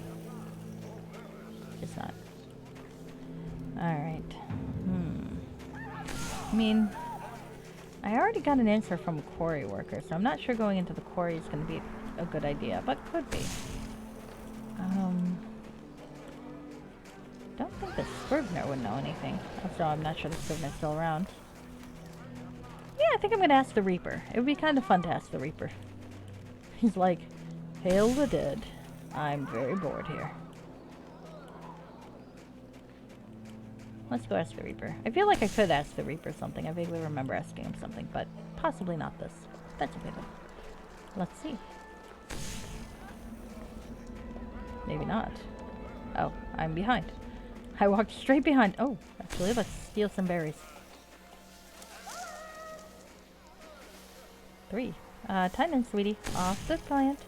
Mommy needs the plant to keep us warm. It's up to you. You're gonna die of cold, but that's okay. I'll just resurrect you. And by that I mean summon you again. Stop it! What the fuck? Get off the thing, Tynan. Get out of Mommy's way. Thank you. Children. Isn't that so annoying? Alright. Oh, I can go to the gatehouse. That's cool. Well, you know, if I need shelter that's warm, I can just go to the gatehouse. That's kind of fun. Why don't more people shelter in here? Oh, anything I need in the pool of lost souls. Let's see. Nope, doesn't seem to be. Okay, haven't forgotten anything. Alright. Oops, close that thing again. Hi, Reaper. Hail the dead. Alright. I shiver and How spread may I myself. serve you, I can ask him. Let's see, maybe he'll have the one. The Reaper nods slowly. The sleeping man is wise and old. He passed through the gates of Khania when they were first formed, long before the time of my creation. It has been many ages since I saw him last, yet I suspect he remains here, there, even still, asleep and waiting. Is this so? Yes, it is. What is he waiting for? Oh, I got it. That's great. Carved upon the dais where he sleeps were once the words, "She will find you by the gates of Khania." Thus he waits for her. And who is she? Death or a maiden fair? Who can say? The words are there, in answer to a question he must have once asked. That is all I know. Alright, well I know what the question is, and I can go talk to the sensei and open the door I've already opened. I kind of like that. Well, look, I learned open lock for a reason, and if you're going to make something easy to pick, you're just doing it. I never could abide a locked door. Hey guys, you know, you're no longer encumbered, so you really should be able to keep up. Alright. Let's go down here. Alright. So... the chapters of Hordes of the Underdark are shorter than the original campaign was, I think. Because I know I'm going to have... I don't know if I'll be able to finish all of it in one more thing, but I think it'll be just 1 or 2 more, maybe 3 more sessions at the most. Alright, so let's talk to the sensei. Hello, sensei. Where are you wandering off to? Alright, I'm going to chase you. You are welcome here. The sensei smiles as you approach, but her eyes remain closed in meditation. In your mind, you feel her grant permission to speak. I wish to recite the 5-fold mysteries and see the sleeping man. Very well. Let us see if you are ready. Answer me, pilgrim. Who is the sleeping man? A celestial planetar, creature of good. Yes, his is a pure soul with no trace of pride or vice or vengeance. In following him, we take on his beneficence. I don't think that works that way. Now answer me, pilgrim. From where did he come? I like all these different options, but the blessed fields of Elysium, according to that one guy. That he does. Elysium is a place of beauty and peace and perfection. Honestly, I just lucked out. Yet I he thought I was turned going to his have to back on search it and farther never into the returned, quarry and such. choosing instead to roam the plains. So answer me, pilgrim. Why did he leave? His heart had known no love, according to the sullen pump. He knew that without passion we are nothing, and thus he journeyed many years in search of his true love. His journey brought him here, to the frozen wastes of Khania. Answer me, pilgrim. Who did he seek? The nowhere of places. The Knowers ruled this plane before the Beta Zoo claimed it as their hell. In his wisdom, the sleeping man asked simply where his true love would be found. Tell me, pilgrim, what was the answer? She will find you by the gates of Khania. So he returned here, to the gates, content in the knowledge that she would find him. Weary from his journeys, he fell asleep. That was all long, long ago, but still he waits here, dreaming of his true love. You have mastered the 5-fold mysteries of the sleeping man, pilgrim. When you enter his chambers, wear this crystal around your neck. It will help you see his dreams. Thank you. I feel like, I don't know, it still feels very intrusive to look into the guy's dreams, but okay, alright. Alright, let's open this door I've already kind of opened before. But this time I used a key. Alright, so, let's see, there's a stupid amulet. Damn it, I don't want to lose my, fucking spells. I guess I'm gonna, though. Alright. Well, I can always learn new spells. Ah, there we go. That's annoying looking. Oh, I forgot about this stuff. Fuck. Okay. I like the Bigby's hand effect, though. You can feel Arabeth's malevolent eyes boring into you. You can tell she has something to say, but she seems intent on making you be the one to ask her. Spit it out, Arabeth. He's watching us, dreaming about us. I can feel his mind crawling over our flesh. I don't like it here. What's making you so uncomfortable? I feel like he's judging me, all right? He's a celestial, an angel. Perhaps he's even in Tyr's service. I have made my decisions, and I will not be judged. Not by him, not by anyone. Deal with it, princess. I couldn't resist. She responds with stony silence, her eye boring jagged holes into your heart. Well, I'm not trying to romance her, so... Sleeping man. Words, worn thin with age, have been carved into the dais of the sleeping man. She will meet you by the gates of Kenya, they read, in the room's green glow. No description. The amulet around your neck, seems to hum as you approach the sleeping man, and the dim light begins to glow within. Let's examine him. You can barely discern the slow rise and fall of his well-muscled torso. His breath coalesces into small puffs in the cool air, the feathers of his wings fluttering slightly in the drafty room. That's a very undignified position to sleep, do you know? There's a sadness in his face, and a weariness that hangs upon his brow, but the corners of his mouth are turned upward in a gentle smile. Something about him feels undeniably holy. Wisdom check. Alright, well, I think I've got some owl's wisdom. Let's see if that helps. Alright, so we'll try this again. Maybe. If I didn't miss my shot. Okay. Or maybe I did. That's not good. Titan. Okay, here we go. Titan is standing on the guy. Oh, my son. Alright, so wisdom. Success. Oh, I actually made it. Hello, Fixer. How are you? I was going to be a dick to him, but my wisdom potion worked. I am in hell with my kobold and my son, who is a drider. And the ghost of Arabeth de Tilmarand, which may be a bit of a spoiler, but maybe not. Sorry about that. How are you? Alright. You focus your thoughts on the crystal, slowly letting the worries of the world slip away. At last your soul grows still, and you find yourself floating through a pale white haze. Through the haze drifts down the sounds of battle. Down with Mephistopheles. Long live Baron Molocroft, someone cries. Molocroft is Lord of Kenya, cries another. The battle is ours. Try to determine the dream's context. The sleeping man's dreamscape shifts and ripples in response to your curiosity. You sense the voice of an old storyteller, the smell of sour ale, the warmth of a fire. This must be a story the sleeping man had heard long ago, a story he had sought out, a story of an uprising here in Kenya. Devil against devil in a war for rulership over the 8th hell, not 9th, 8th.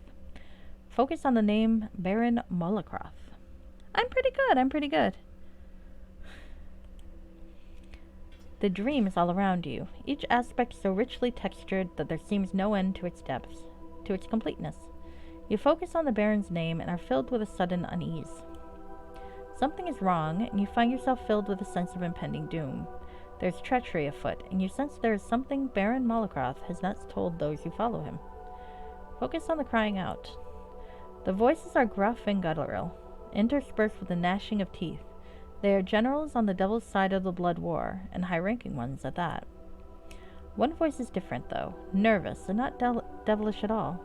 Ancient as it is, the voice seems to hold a wisdom far beyond its years. It knows too much. It knows that treachery is afoot. Yet it stays silent. Move through the mist.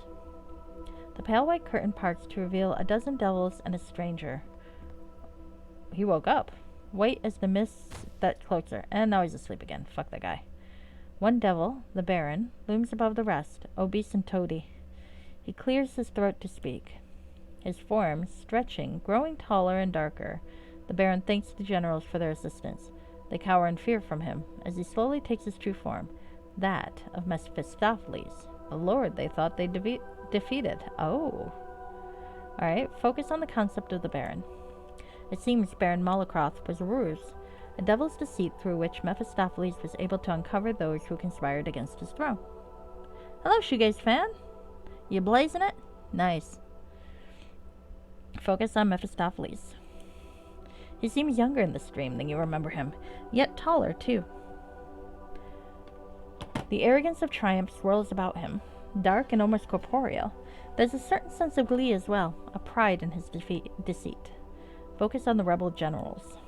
One by one, Mephistopheles calls his treacherous generals by name, their true name, and sends them hurtling through Cania's starless sky like meteors, wrapped in hellish flame. You are banished, he declares, to the farthest wastes of Cania. May the glaciers bury you, and may all memory of your passing be stripped from the hells of Baator. By your true names, I command it so. Focus on the woman in white. The pale woman steps forward, a single tear clinging to her cheek. What of me, my love? I gave you the true names of those who would betray you, and it has come to pass. Do you believe me now?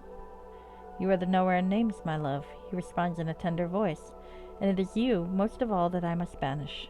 Names hold too much power in this place, and I'll not have you used against me. Oh. Focus on the idea of a knower of names. The sleeping man seems to consider the plane of Cania a recent addition to the hells of Baator, with the knower of names somehow belonging to its previous existence. You get the sense that other such ancient Baatorians must have existed in the sleeping man's time, though even then they seem a rarity, hunted by the devils to near extinction. Focus on the notion of banishment.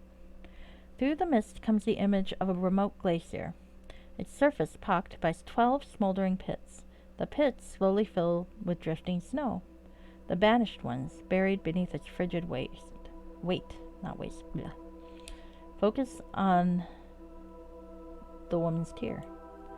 The entire maddened world seems to hang suspended in that tear. Please, she cries, if you love me, don't let me be banished. Let me stay with you in Mephitis. That's hard. Mephistopheles smiles wanly in return. But my sweet, I don't love you. I never did. With that, he sends her hurtling through the starless sky, a flaming comet, headed for the furthest wastes of Cania. The tear falls to the ice and shatters. Oh, shit. I fucked this up. I missed my line. Alright, I'm gonna reload. Sorry. There was a thing about the true name and I skipped it. So we're gonna redo this. Sorry. I dare say I probably won't go into the wastes tonight. Oh, fucking hell. Oh no. I'm sorry, guys. I'm an idiot. I thought I saved more recently than this. Okay, well, that's okay. I know. I only need the 5th fold, and I know where to find it, because I found it once before. So we'll just race off. It is convenient that I found everyone else to tell me the secrets in the fucking tavern. That's what it is, though. You just get the fuck drunk. Alright, now let's go find us the Reaper, because he knows the last secret. Alright. Let's go up this way. Up. Because I'm a fucking idiot. Alright, I know where I have to be, though. I have to wait. The fucking woman's tear triggered me. There I go, showing empathy. If Sania knows better than to do that, come on, dear. Alright. You know, if Vipsania didn't really feel like anything, I feel like she could just hang out in the gatehouse for the rest of her life and be perfectly, well, if they had a library. They probably don't. Alright. There you are, fellow. Hail the dead. Alright. How may I serve you? Alright, yep, there we go. Alright.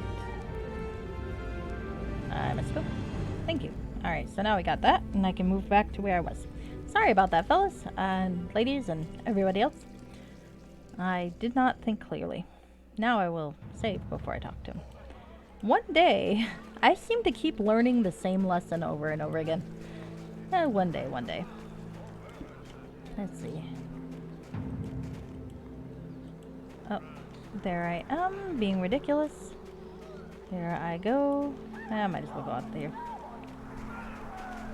There we go. Hey, the Pathfinder actually worked. Oh, look at Tynan. He looks so cute today. I think he's regenerating. That's good. Alright. So we'll recite the things to the fucking annoying sensei again.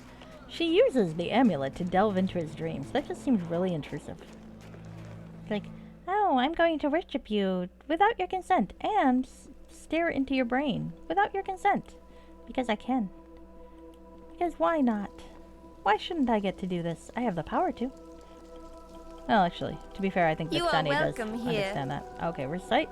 Very well. Planetar. Yes, his is a pure. Elysium. That he does. No love. He knew that with Nor the faces. Noahs ruled this. So he returned here. You have mastered the fivefold. Thank you. Okay. I do kind of like that they... Apparently the answers don't show up at all if you don't get them properly. But I like that they keep them on the top of the top answer. Alright. Reaper is a nice fellow. He's pretty much indicated he wants us to overthrow Mephistopheles. He just can't help us because Mephistopheles has him enslaved. But that's not his fault. Alright, here we go. Okay, up there's Erebeth. Spit it out. We had this before. What's making you so uncomfortable? And I told her to deal with it. She does not like me. That's okay, Erebeth. Poor Erebeth. This is Timeline Gamma. Somewhere out there, there's a Stephen Lioness Gamma. The epilogue module that's going to come out for the original campaign by Luke Skull apparently takes other things from Shadows of Undertide, Hordes of the Underdark, and some other premium modules into account, and like is supposed to be connected to all those. So when I make a Steven for that, it seems like it will have to be a different Steven than the ones I've already got. A sadder Steven, I think, whose true love got executed before they ever got a chance to go. How did it go with her? Can you clarify your question for me, Shoegaze fan? A little bit? Here we go. While we're doing that, I will get us back to the place I was. Okay. Oh yeah, I need to do that. Wisdom. Oops. Wisdom. Wisdom. I have no wisdom. Alright. What did I do last time? I can be more of a dick, but let's do this.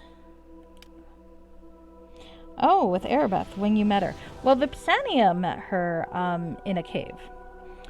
That was earlier today. She was frozen and feeling sorry for herself, and Vipsania woke her up and basically just kind of convinced her to embrace her evil side. From what Erebeth said, and from what was said before, it sounds like in this timeline, after the original campaign, Erebeth did not get forgiven or redeemed. Well, she might have got... It sounds like she surrendered, but was executed. So, and it sounds like Stephen, or Stephanie, possibly, but we're leaving that aside, went off in despair and to do his own thing. So, I mean, I think Vipsania and Erebeth, because this is an evil version of Erebeth, I think they get along moderately well in the sense that their goals are not incompatible. Erebeth really doesn't have much of a purpose right now, so hanging around to fuck over Mephistopheles kind of appeals to her. Now, whether or not how she feels about Stephen, it's unclear. Right now, she's gotten so wrapped up in her self-pity and hatred and so on, that she's forgotten that she actually loved Fenthic, which is sad. Because I do believe she did love him. She's just all wrapped up in herself. But I don't know how that would relate to Stephen, and I can't seem to trigger this thing again. What the fuck did I do wrong? There we go. So I hope... Now, of course, you know, when Stephen met her, it was during the academy portion of the original campaign. At that time, they had a mutual respect, and he absolutely wanted to be the meat in the Erebeth and Fenthic sandwich. Well, let's be honest here. He was probably gonna... Actually, yeah, that probably would work that way.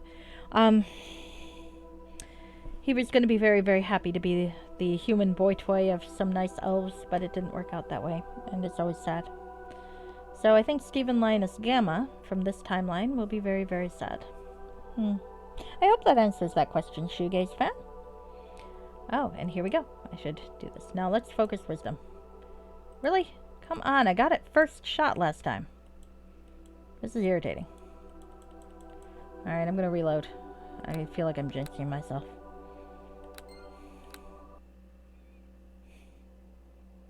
Yeah, it is tragic in this timeline, it seems. And unfortunately, if I were a heroic character, when I found Erebeth, I could have convinced her to be, to redeem herself. To remind her that Tyr did put his faith in her, and get her some peace. But unfortunately, I'm not playing the arcane archer I took through this before. I am playing Vipsania Shatterstar, and she has no patience for that sort of thing. And it's actually... So now Erebeth is also kind of horrible. It's okay. I gave her the Vel'Shros's armor, though, so I feel like that's suitable. Chaotic Evil, half-elf. Which is interesting, because she was an elf in the original campaign. But that's okay. Alright, let's see. Alright, I gotta place the amulet. Wisdom? Come on, you fucker. Just let me pass the check. I'm pissed off.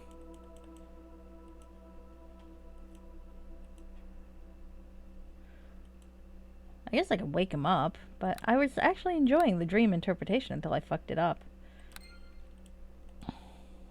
I know, it does seem fitting to have her wear the Vel'Shros's armor. Hi, hello kitten. What's going on? You want to come over here? I can give you your last side drop. Okay, sorry, just a sec. I'm gonna torment my kitten. Hello, kitty cat. You are so cute. They can't see you. They can't see. If you ever want to see my cat, you can actually. If you look at the VODs for the Frog Pond Academy on Effector's stream, I actually do have my webcam on. I apologize in advance for... It is undoubtedly not... Well, for any disappointment you might encounter. And my little cat sometimes appears. Your eyes are watering. They should not be watering, baby. Do we need another appointment at the optometrist? No, that might just be leftover ointment from earlier. Alright, well, there you go. Alright, go play. They are similar style, yep. She's still in the boob armor. Bahahaha. What the fuck is that? Who said bwahahaha? What? Hold on. I wasn't paying attention and suddenly something popped up there. I'm not playing a multiplayer game, so I don't know what that is. Aw, you're sweet, Fixer. Okay. Where are we? Alright. Let's put the fucking amulet on and see if we can do this again. For the 100th time. Fucking sleeping man. I want to hit him with a brick. I know, that was weird, wasn't it? Maybe it was Deacon? Alright, she will meet you by Cania. Fuck you, dude. Examine the sleeping man. I did that before. Wisdom. Fucking hell, come on.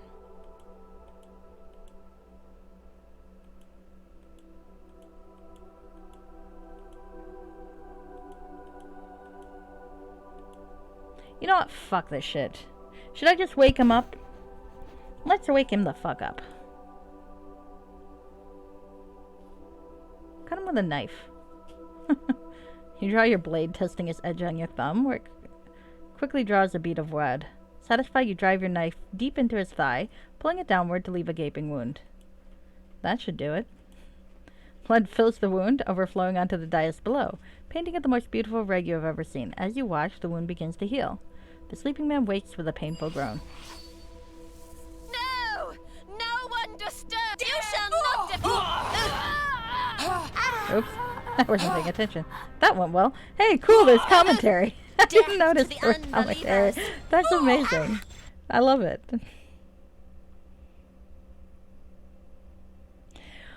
Well, Vapsinia before was willing to give the fucking amulet a chance, but yeah, she's gonna stab her. him if it doesn't work. But I was really enjoying the mysteries, though, so I really would like to get it to work again. Because I like the mysteries. And that was her first inclination. But, you know, I'll stab him. Again, if it doesn't work. Examine again. Alright, wisdom. Alright, fine, we'll wake him up. That was kind of funny. Cut him with a knife. Alright, leave a gaping wound. I have a pandemonium trumpet, but she did ditch. Well, I think she's a cleric, so I just gotta be careful. Yeah, I also wasn't paying attention. Fucking sleeping. So I think I can take her. No! No one disturbs the sleeping man! I shouldn't mock her. Sorry, Sensei. I hope you turn out to be his true love, and then I can mock you. Okay. Oh shit, she's a monk. That's the problem. Fucking quivering palm. Alright, well let's get her again.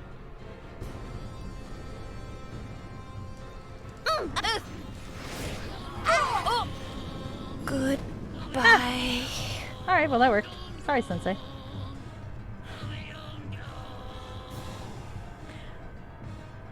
Alright, well, sorry about that. Let's talk to the sleeping man. Yes? The sleeping man squints into the dim green light, his eyes not yet accustomed to the waking world. It appears you made short enough work of your attacker. Have you any idea who she might have been? A vengeful spirit, I'm afraid. I'll show you a vengeful spirit. Oh, Erebeth took that personally. I love it. I love it. I've never done that this way before. Failed save versus discerned lies. Nice. Your lies betray you, mortal. I'm an angel born of Mount Celestia, and untruth withers beneath my gaze. Oh, fine. Yet you cut me deep and quick. The wound may heal, but look, the scar remains. Fair enough, but in return, I demand an answer. Have you seen my one true love? Is she here? Your one true love? Yes, everyone must have one, even a fool such as I, and I have searched for her my long, long life. I have it on good authority that she will find me here, and so I wait for her. Tell me, is she here? I can lie to him again. Should I lie to me again? Or should I tell the truth? Because we can try to claim it's Erebeth. Let's pimp Erebeth out to the angel. Yes, she is. She's right here, the Lady Erebeth. There's a malice I sense about you, lady, though a prettier face I have not seen. You leave me unsure. Prove to me you are my true love, however, and I shall love you even in your malice. What proof do you require to know your love? I know of but one proof. The sole portion of my quest that I was unable to complete. Somewhere, banished in the furthest wastes of Cania, is a creature called the Knower of Names. Okay, that's actually kind of cool that and also stupid that he will fall in love with the woman who's evil just because she's got the right name. Why were you unable to complete your quest? I faced a choice, a place where I was granted only a single question, a single answer. Do I gamble everything and learn my true love's identity with no guarantee of ever finding her? Or do I play it safe and learn where she might find me, knowing then, at least, that we shall have the fortune to gaze upon each other's face, unrecognized but still in love? I chose the latter. What kind of creature has a name like that? The Knowers, or ancient Batorians, were creatures of great wisdom and equal innocence. Frozen Cania was their home, long before the devils laid claim to it in their endless blood war against the demons. It is fun. I really do. A lot of folks like the second chapter best of Hordes of the Underdark, but to be honest, I think I like the third. I like the whole planar stuff. It's fun to me. Alright. Why were you unable to complete your quest? I think he answered this, but okay. Yep, there we go. He did. Why is she banished? Because names are power. Disguised as one Baron Malakroth, Mephistopheles led a rebellion against his own forces to reveal those who his lover, the Knower of Names, had said would betray him. In the end, he banished 11 of his generals, and her as well, for he feared that the others might use her against him. He sent her away and bid all the hells forget her. Aye, names are power here, and weakness too. What proof can she offer you? Simply ask her for the name of my true love, and then return to me with its beautiful sound upon your lips. I will be able to tell if you speak the truth. How do I find her? Mephistopheles imprisoned her in the furthest wastes of Cania, but the wastes are vast, and I know not where her prison lies. But there is one who does, and I have relied upon her services once before. The way there is dangerous, however. The distance is long, and the winds are deadly. What's more, Mephistopheles had left 5 guardians to bar the way. 2 lie dead by my hand, but 3 yet remain. That said, I know a ring that will reveal the path that leads to the knower of places. She will answer only one question. It is vital that you ask her where you will find the knower of names. What's in it for me? When you get to learn the name of my one true love, there's nothing more valuable in the world.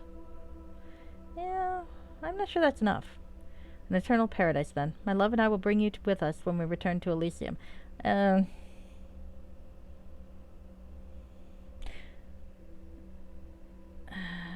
I interested in that? No. What is it you want? Tell me, and if it be in my power to give you, it is yours. Do you know the Reaper's true name? I do not, but if it's a name you seek, then it is the knower of names that you must find. Our needs, they run in concert. Our quests, they are as one. If you will not do it for me, then do it for yourself. Okay, that's fair. Yeah, I don't think Vipsania would be happy in Elysium. Can you imagine? Who's this knower of places? One of the knowers who still remains. So much has been lost to this foolish blood war, but she is safe, making her home in a place where even the devils will not find her. Why will she only answer one question? Oh, she'll answer more if you ask them right, but for her domain of knowledge, all the wares of things, she will only answer one. I never asked her why that is, but it was true, all the same. Okay. Yeah, okay, then tell me of this ring. It is a puzzle ring, fashioned for me by a Modron from the plane of Mechanus. It operates by virtue of hope. Long ago, there was an answer I hoped to find, and this ring forged the path and led me to it. What do you mean it's a puzzle ring? I was an angel descending to the depths of the 9 hells. If I was captured, and the ring fell into devil's hands, it would lead them to the knower of places. I didn't dare endanger her like that. It is good loot in Chapter 2, to be fair. And the main quest is fun. Deacon should do that with his loot, boss. You don't want no devils playing it. They might break a string. The ring is fashioned in 3 separate pieces that fit together in only one way. If I was captured, I could collapse it, and they would never know the better. So what is Modrons and Mechanus? Yes, the clockwork nirvana of Mechanus. It is a paradise of sorts for some. In that plane there is a city called Regulus that is home to mechanical creatures called Modrons. They come in many shapes and sizes, some of them cubes, others dodecahedrons. The one who fashioned my ring was an outcast, crippled Taurus, grizzled and old, but full of skill. How can it operate by virtue of hope? How can it not? It is we who shape our possessions, not our possessions who in the end shape us. Though dim, maybe its light, hope is everywhere, even in the eyes of Cania. Alright, show me the ring. Before I slept, I built a vault to keep the ring's 3 pieces safe. Here, let me summon forth the gate. Oh, and forgive the guardians. It was late, and I was tired. Alright. Got that. Alright.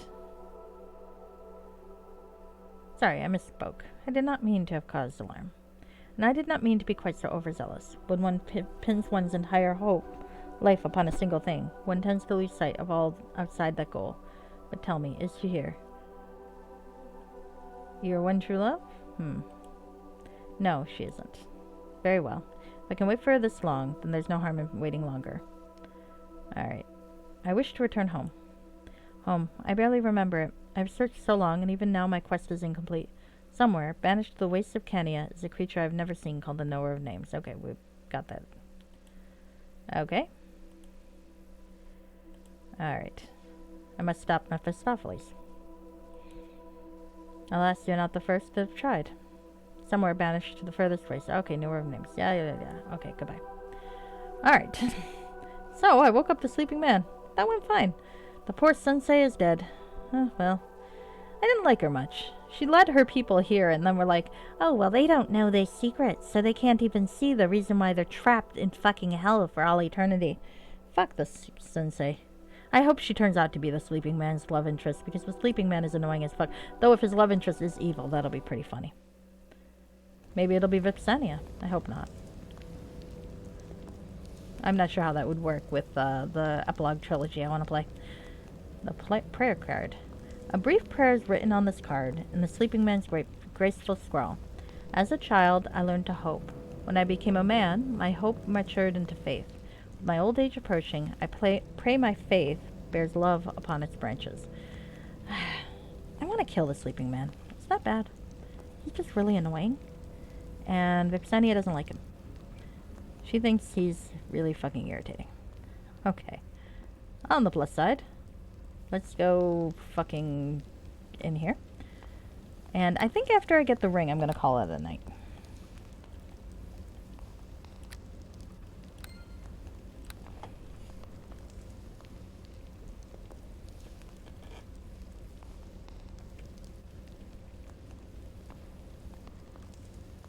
Did I spell that right? Jewelry? I think I did. Jewelry is one of those words that never quite looks right when I write it down. Alright, so I think Guardians means there's going to be shit to kill here. Oh, lots of skeletal remains. Wonderful. Oh. Are you sure you're a good guy, you fucker? Because this doesn't look like the sort of thing a good guy does. These are all undead minions. That seems like an evil thing to do. You know what? I think the sleeping man might be fucking evil.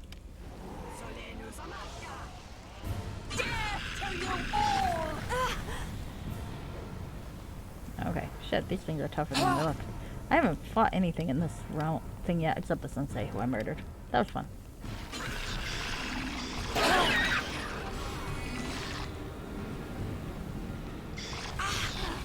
Oh shit. Let's not die. Dying is annoying. Fuck. Okay, hold on. Can you not kill me? Thank you. That went well. I love the little message there. That went well. Fucker. Okay. Oh no. Oh wait, here I am. Good save. Alright. I am fucking this up royally, aren't I? Shit. Shit. Okay. Alright, well. You'd think I didn't know how to do my job, which is possibly true. Alright. I wonder. You know, I haven't cast web in like ages, so maybe I'm going to cast web first before I even get over there. Let's cast a web. Oh, that actually covers more area than I thought it would. Okay. Now, let's see. I don't know if Everard's is going to work here, because they're undead, but we'll give it a shot. Sometimes Everard works on undead, sometimes it doesn't. Oh, it does. Okay, never mind. We're fine. So, now let's just fireball the shit out of them. Yeah.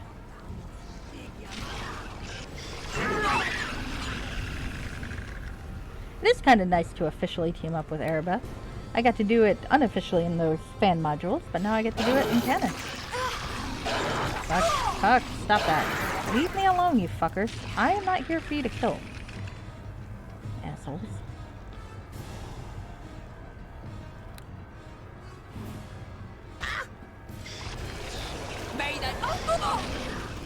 Deacon, are you actually fighting with your crossbow like I told you to?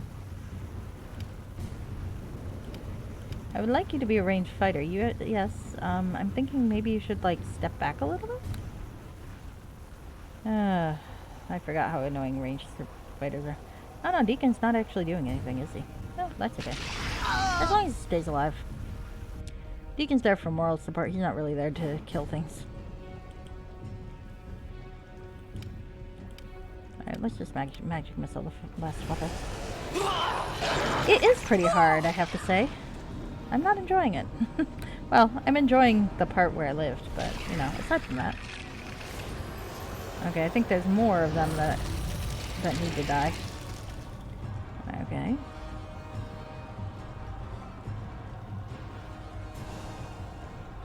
Okay.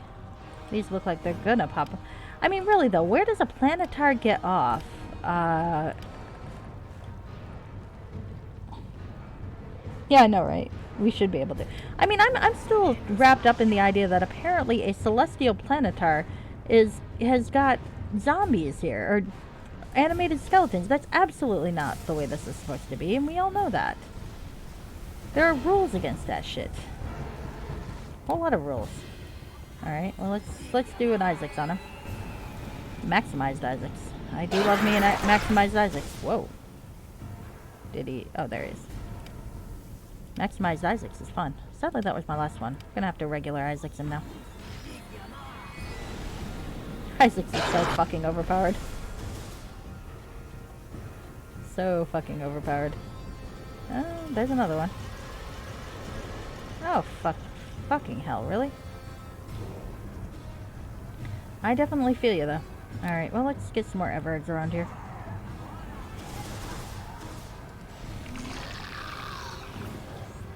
Erebeth, why are you trying to smite good a bunch of skeletons?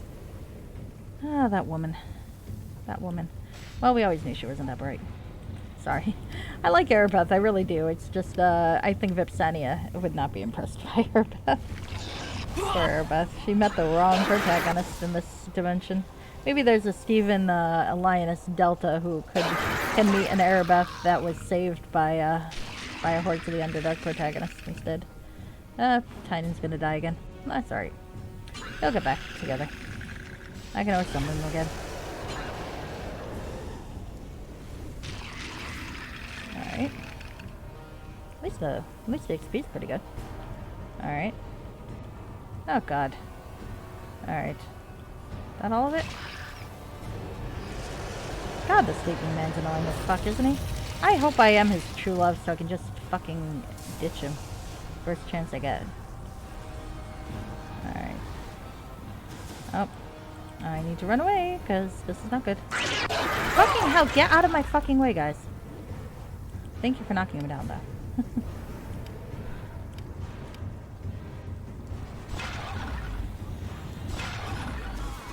There we go. Oh, and because I've got his stupid amulet still on, I lost some of my spells. Oh, that's why. I thought I had too few. Oh, I'm pissed off. Fucking amulet.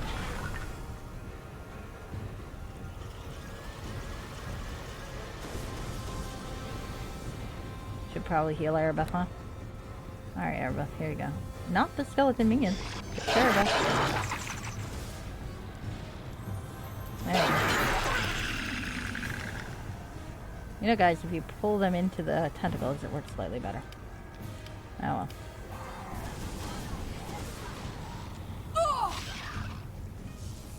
Oh, poor Tynan. My poor son. Alright, what else do I have? I do have some empowered, or still spelled Mystic Stone. Fuck! This better work. Oh shit.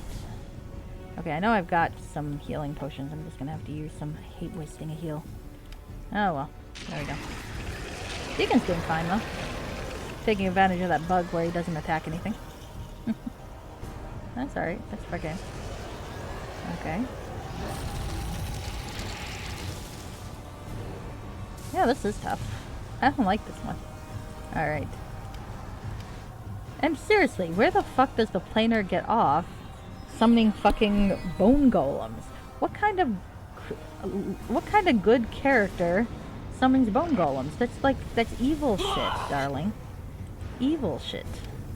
No wonder he's willing to date Erebeth if she turns out to be his true love, based on what some random woman in a dress says. It's utter nonsense.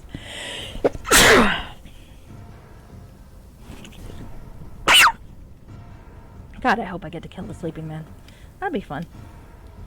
I'd like to. But maybe later. Ah, shit. I ran out of my Everards. Because I fucked up. Or, I've got an Everards, but I ran out of my missiles. Alright, what? Oh, that worked out. Okay, are we finally done here? Thank you. Alright, let's get back on my Amulet of Power so I can get my fucking missing spells back. Because I don't need the... Oh, this is my trophy for having killed her, I guess. Unique Power Self. One's unlimited use per day. In case I've got latent psionic abilities.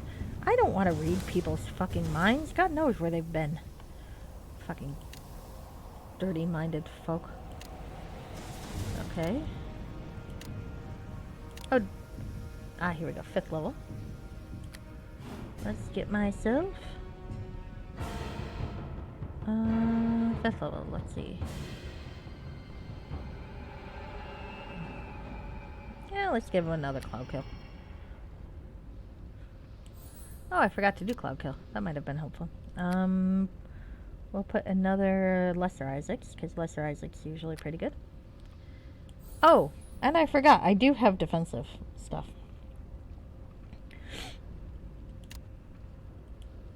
I forgot to put on my defensive spells, because I have a sequencer robe on now. So, like, I could have before I started this entire thing, done this. Would have been wise, maybe. Completely forgot about this bullshit. Okay, well, anyway, let's rest.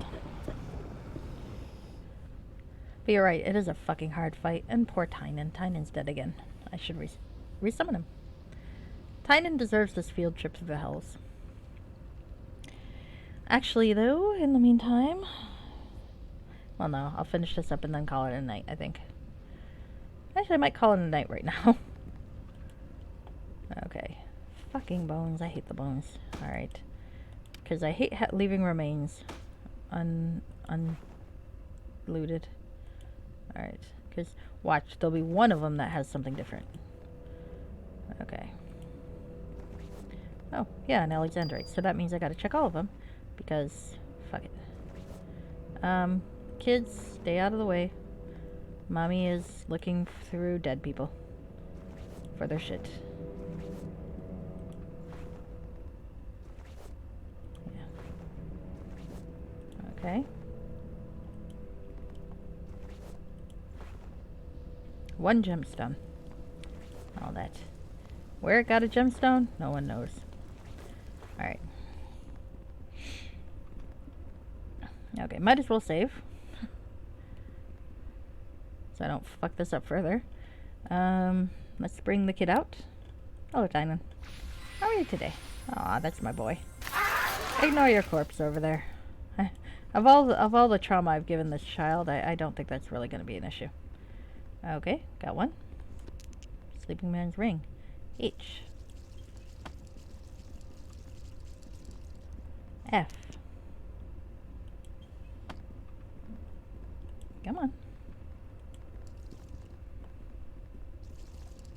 Honestly, the sleeping man is a surprisingly good sport about being woken up. Well, hello there. Alright. I wonder where I should begin. H. F. L. Oh, hope, faith, and love. Nice. I just kind of went at random there. I was actually thinking of the Home for Infinite Losers from the dub of Dragon Ball Z that aired when I was a kid. Because I always thought that was actually a pretty clever way to get around the restrictions of naming like hell and death. So, I thought that was pretty clever. Alright. So, I can give up my Ring of the Wizard, or I can give up my Resistance to Cold. I'm actually going to do this, which is really kind of stupid, but there you go. Alright. Escape from the Hells. So, escape from the Hells. Sleeping Man's ring that will lead me to the nowhere of places, and hopefully to the Reaper's true name, is a strange artifact indeed. When you slip it onto your finger, it's as if you can see into another sort of space, another dimension. Some things are present there that are not present in the real world, and some things you would expect to find have disappeared. Oh, treasure chests. According to the Sleeping Man, the ring will be most helpful in the out of doors, where a line of glowing arrows will apparently chart a safe course for you through Khania's vast wastelands. You feel the stirrings of hope in your chest for the first time since Mephistopheles banished you to this frozen place. I should go into every building and see if there's more shit. Because here are some chests, and I like chests. Alright, ruby. Glyph of warding. Planar ally, nice. None of which I can use, but you know, I can sell them. Ruby. Magic vestment. Wow, they really have no spells I can use here. Well, I guess that makes sense. He's a fucking planetar. He probably has cleric levels. Heal. I like that. Continual flame is actually somewhat useful, I think. And finally, this thing. Diamond. I do like a diamond. Alright. Okay. So yeah, maybe tomorrow what I will do is I will go, well, maybe tonight, tail end, just go into places and see if I can see a fucking chest somewhere before I head out. Poor dead Tynan. You're living Tynan, meet dead Tynan. I'm sure it's fine. Okay. There is so much good loot. That's why I don't want to miss any, but I don't actually know how to get to places. Like over here. Can I get over there? Because that would be kind of cool to get over there, but I don't know how you do it. Oh, it's with the fucking hand, right? I feel like I remember a fucking hand. Okay, I'm gonna make a note. Okay.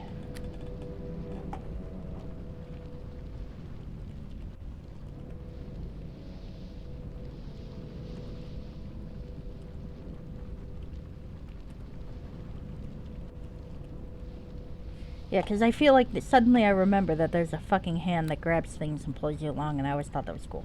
That's a spoiler, sorry guys. Hand of Vecna, that's it, like the ropes. Oh, more chests. Nice. I really do need to go places. Alright, well, I should stop spoiling people, right? Alright, let's see. Greater Sanctuary is always useful. I should put that in one of the boxes with the crap I actually can use. Is there? I could swear I put Greater Sanctuary in one of those boxes, but... Alright, I guess I'm not going to fight with it. There? No. Even there. No. Where the fuck do I keep putting my Greater Sanctuaries? I swear I've got more of them. I suppose I'm not going to worry about it. There. Grr. Okay. I remember. I've seen Stranger Things.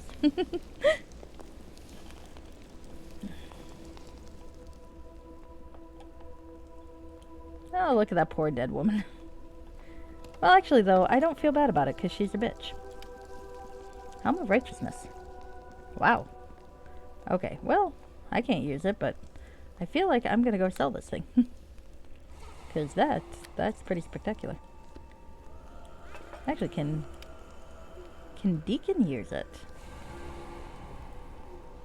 No, probably not. He's not any of those classes. He is good, though. Can you wear this? I don't think you can. No. That's a shame. That's rude. Alright, so take that. Take this. Take that. Alright. I'm not sure what his Muse Magic skill is actually like, to be honest with you. It's, since I don't get to control it when it levels up, and I've been letting him level up as a Red Dragon Disciple anyway, so, it's probably not very high. If I kept him leveling up more as a Bard, it probably would be a little better. That's okay, though. I don't mind. I don't have Deacon so that he's badass. I have Deacon because he makes Vipsania laugh. Vipsania likes cute, pathetic things. We've gone over this. Okay, let's go over here. Alright, I hope the pilgrims are not unhappy that I killed their, leader. They might be. But honestly, they seem kind of bitter, so maybe they'll be fine with it. Vipsania just thinks she was a terrible leader. That's the primary reason she killed her. It's just like, you know, you're terrible, and your people kind of deserve better. Alright, so, let's look around. Okay, that's where I'm going. I see that. But are there other things to find before I go out that direction? I think... Oh, there's a Bellex Medal. Can't have too many of those. I mean, you can. Kind of useless, but you know what? That's okay. Alright. I'm not seeing anything back here. I want to go to other buildings, though, before I leave. Hello, Sullen Pilgrim. Thank you for the secret, by the way. I kind of killed your leader. Hopefully you don't mind. I mean, I didn't mind, but, you know, you might. You seem like the sort that might mind. deep down. So let's see.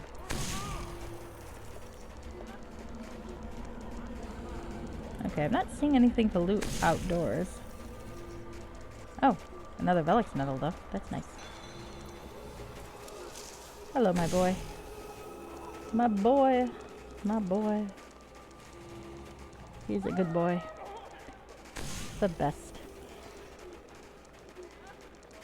Mommy's very proud of you. Yeah. We're all kind of chilly. Anything in the cave?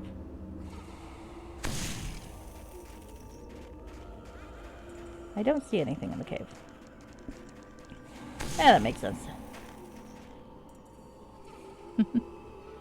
That's okay, I'll just sell the fucking helmet.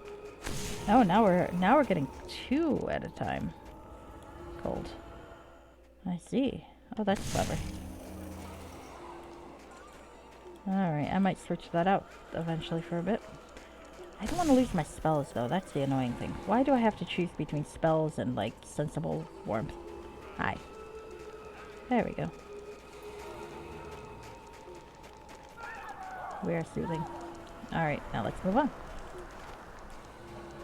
Do we think there's anything in the Reaper's house? Probably not. Let's look anyway. I feel like there is probably something in the quarry. The quarry just seems like the sort of place where there'd be something hidden. Let's have it. Okay. Hello, Reaper. Anything I can loot here? Doesn't look like it. Okay. Well, worth a shot. I might not be getting close enough, but I don't think so. No, I don't see anything.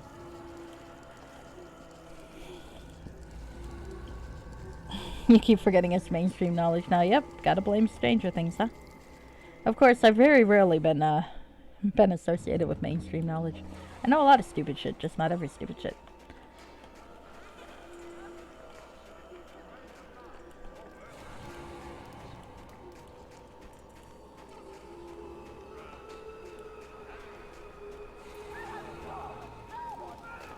Alright, let's see if there's anything in here.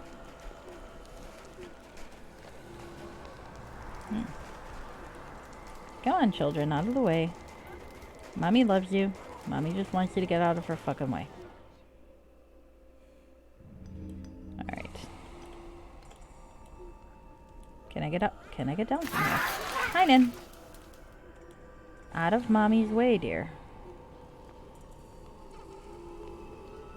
Get out of my way, darling. Thank you. Oh.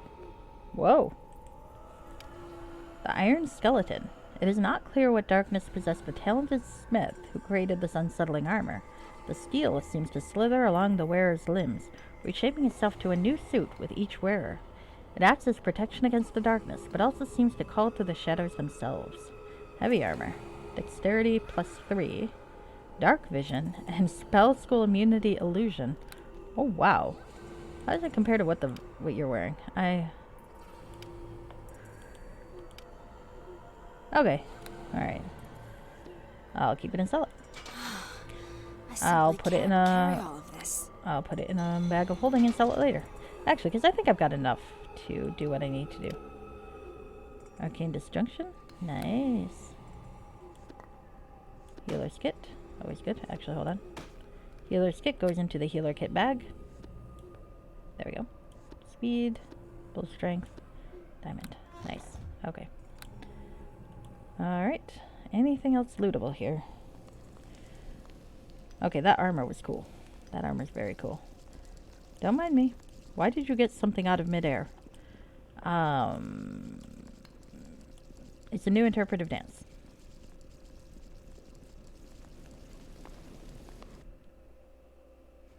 There we go. I do remember wearing that helmet though when I played a good character. Because I've beat the game once with a paladin, once with an evil wizard, but I don't remember very much about it. I've discovered a lot more evil things to do this time around. And once with an arcane archer, as I recall.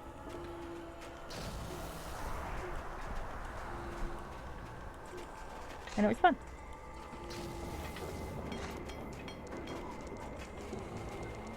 But honestly, it's been so long I have forgotten plot points.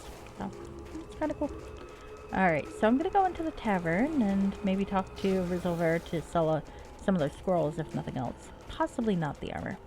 Maybe the armor. What am I going to do with the armor? I don't need money that much after we do what we need to do, so. Tynan. Gotta get out of Mommy's way. Thank you, dear. That boy. There's something wrong with that child. I mean, part of it might be that I turned him into a drider. That could be the problem. Apparently, turning into a drider is not great for your developmental, you know.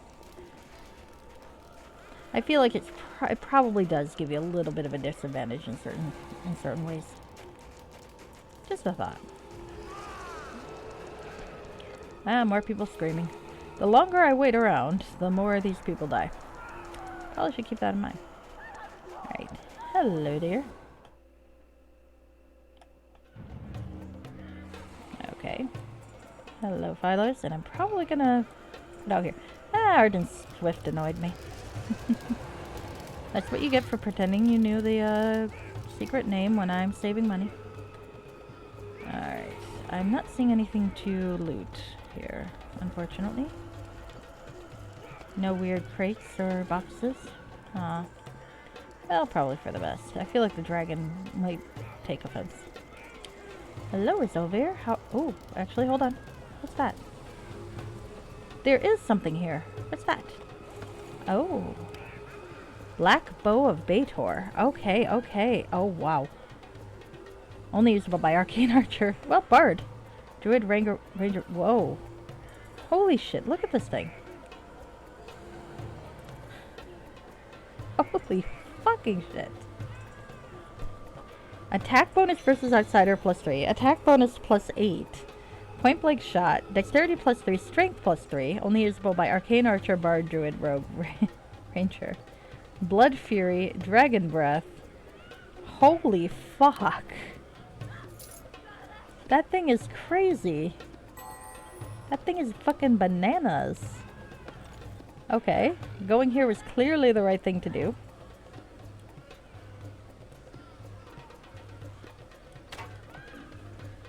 Hey Deacon, have you thought of taking up archery? Except I don't think I have enough arrows for it.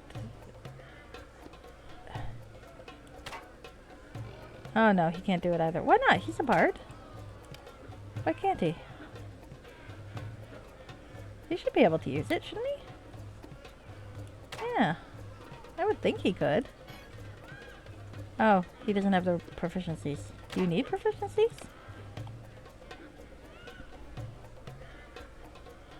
Doesn't seem like it. Alright, well I guess that thing's beautiful. Maybe I'll take a point of Bard just so I can use the fucking thing. Alright, well maybe not. Okay, let me see your inventory. Yeah, I'm not selling that. I'll sell the stupid gems though.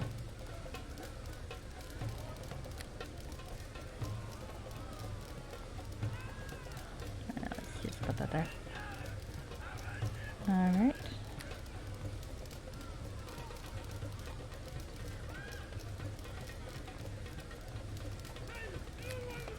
Oh yeah. Get rid of that. That's okay though. That.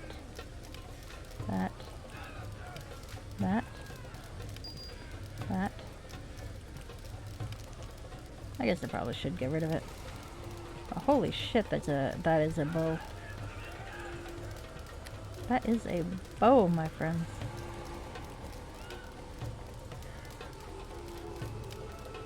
Everyone needs one souvenir from their venture. I guess that's mine.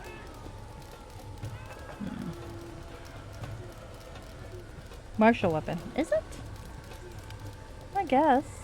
Oh, martial rogue or elf. That explains it. Alright. Well, I know I'll be able to get more for it somewhere else, but I do need what money I can get, don't I? Alright, let's sell it. Deep breath, just sell it. There we go. And if I have lots of money left over, well, then I won't have needed to hoard the money anyway. So. Alright. Okay. Well, actually, let's see. Maybe not. Ah. Should have known you'd figure out what's wrong. I appreciate that. It would have bothered me for a while. I'm not sure why Deacon doesn't have martial weapons, come to think of it. I mean, you'd think it would come along with being a bard. Or, I guess not. Oh well. Oh well. Alright. Well, we are going to save. And I'm going to call it a night.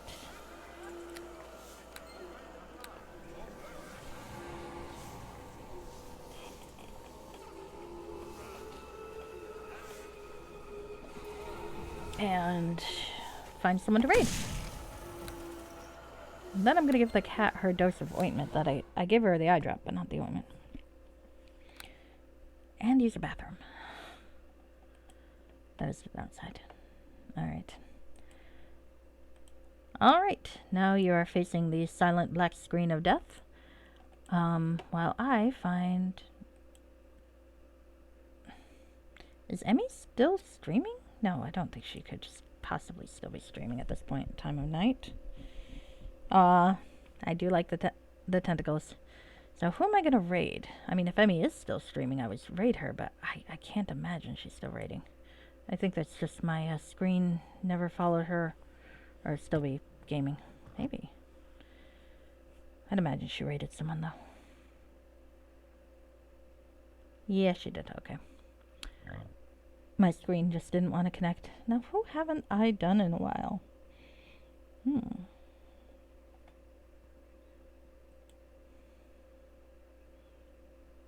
know, I don't... Well, no, I think I got him earlier. Do you have any recommendations for who I might raid tonight? Because if you do, that's wonderful. If not, that's okay. But I just have to think about it, because I don't remember who I raided last.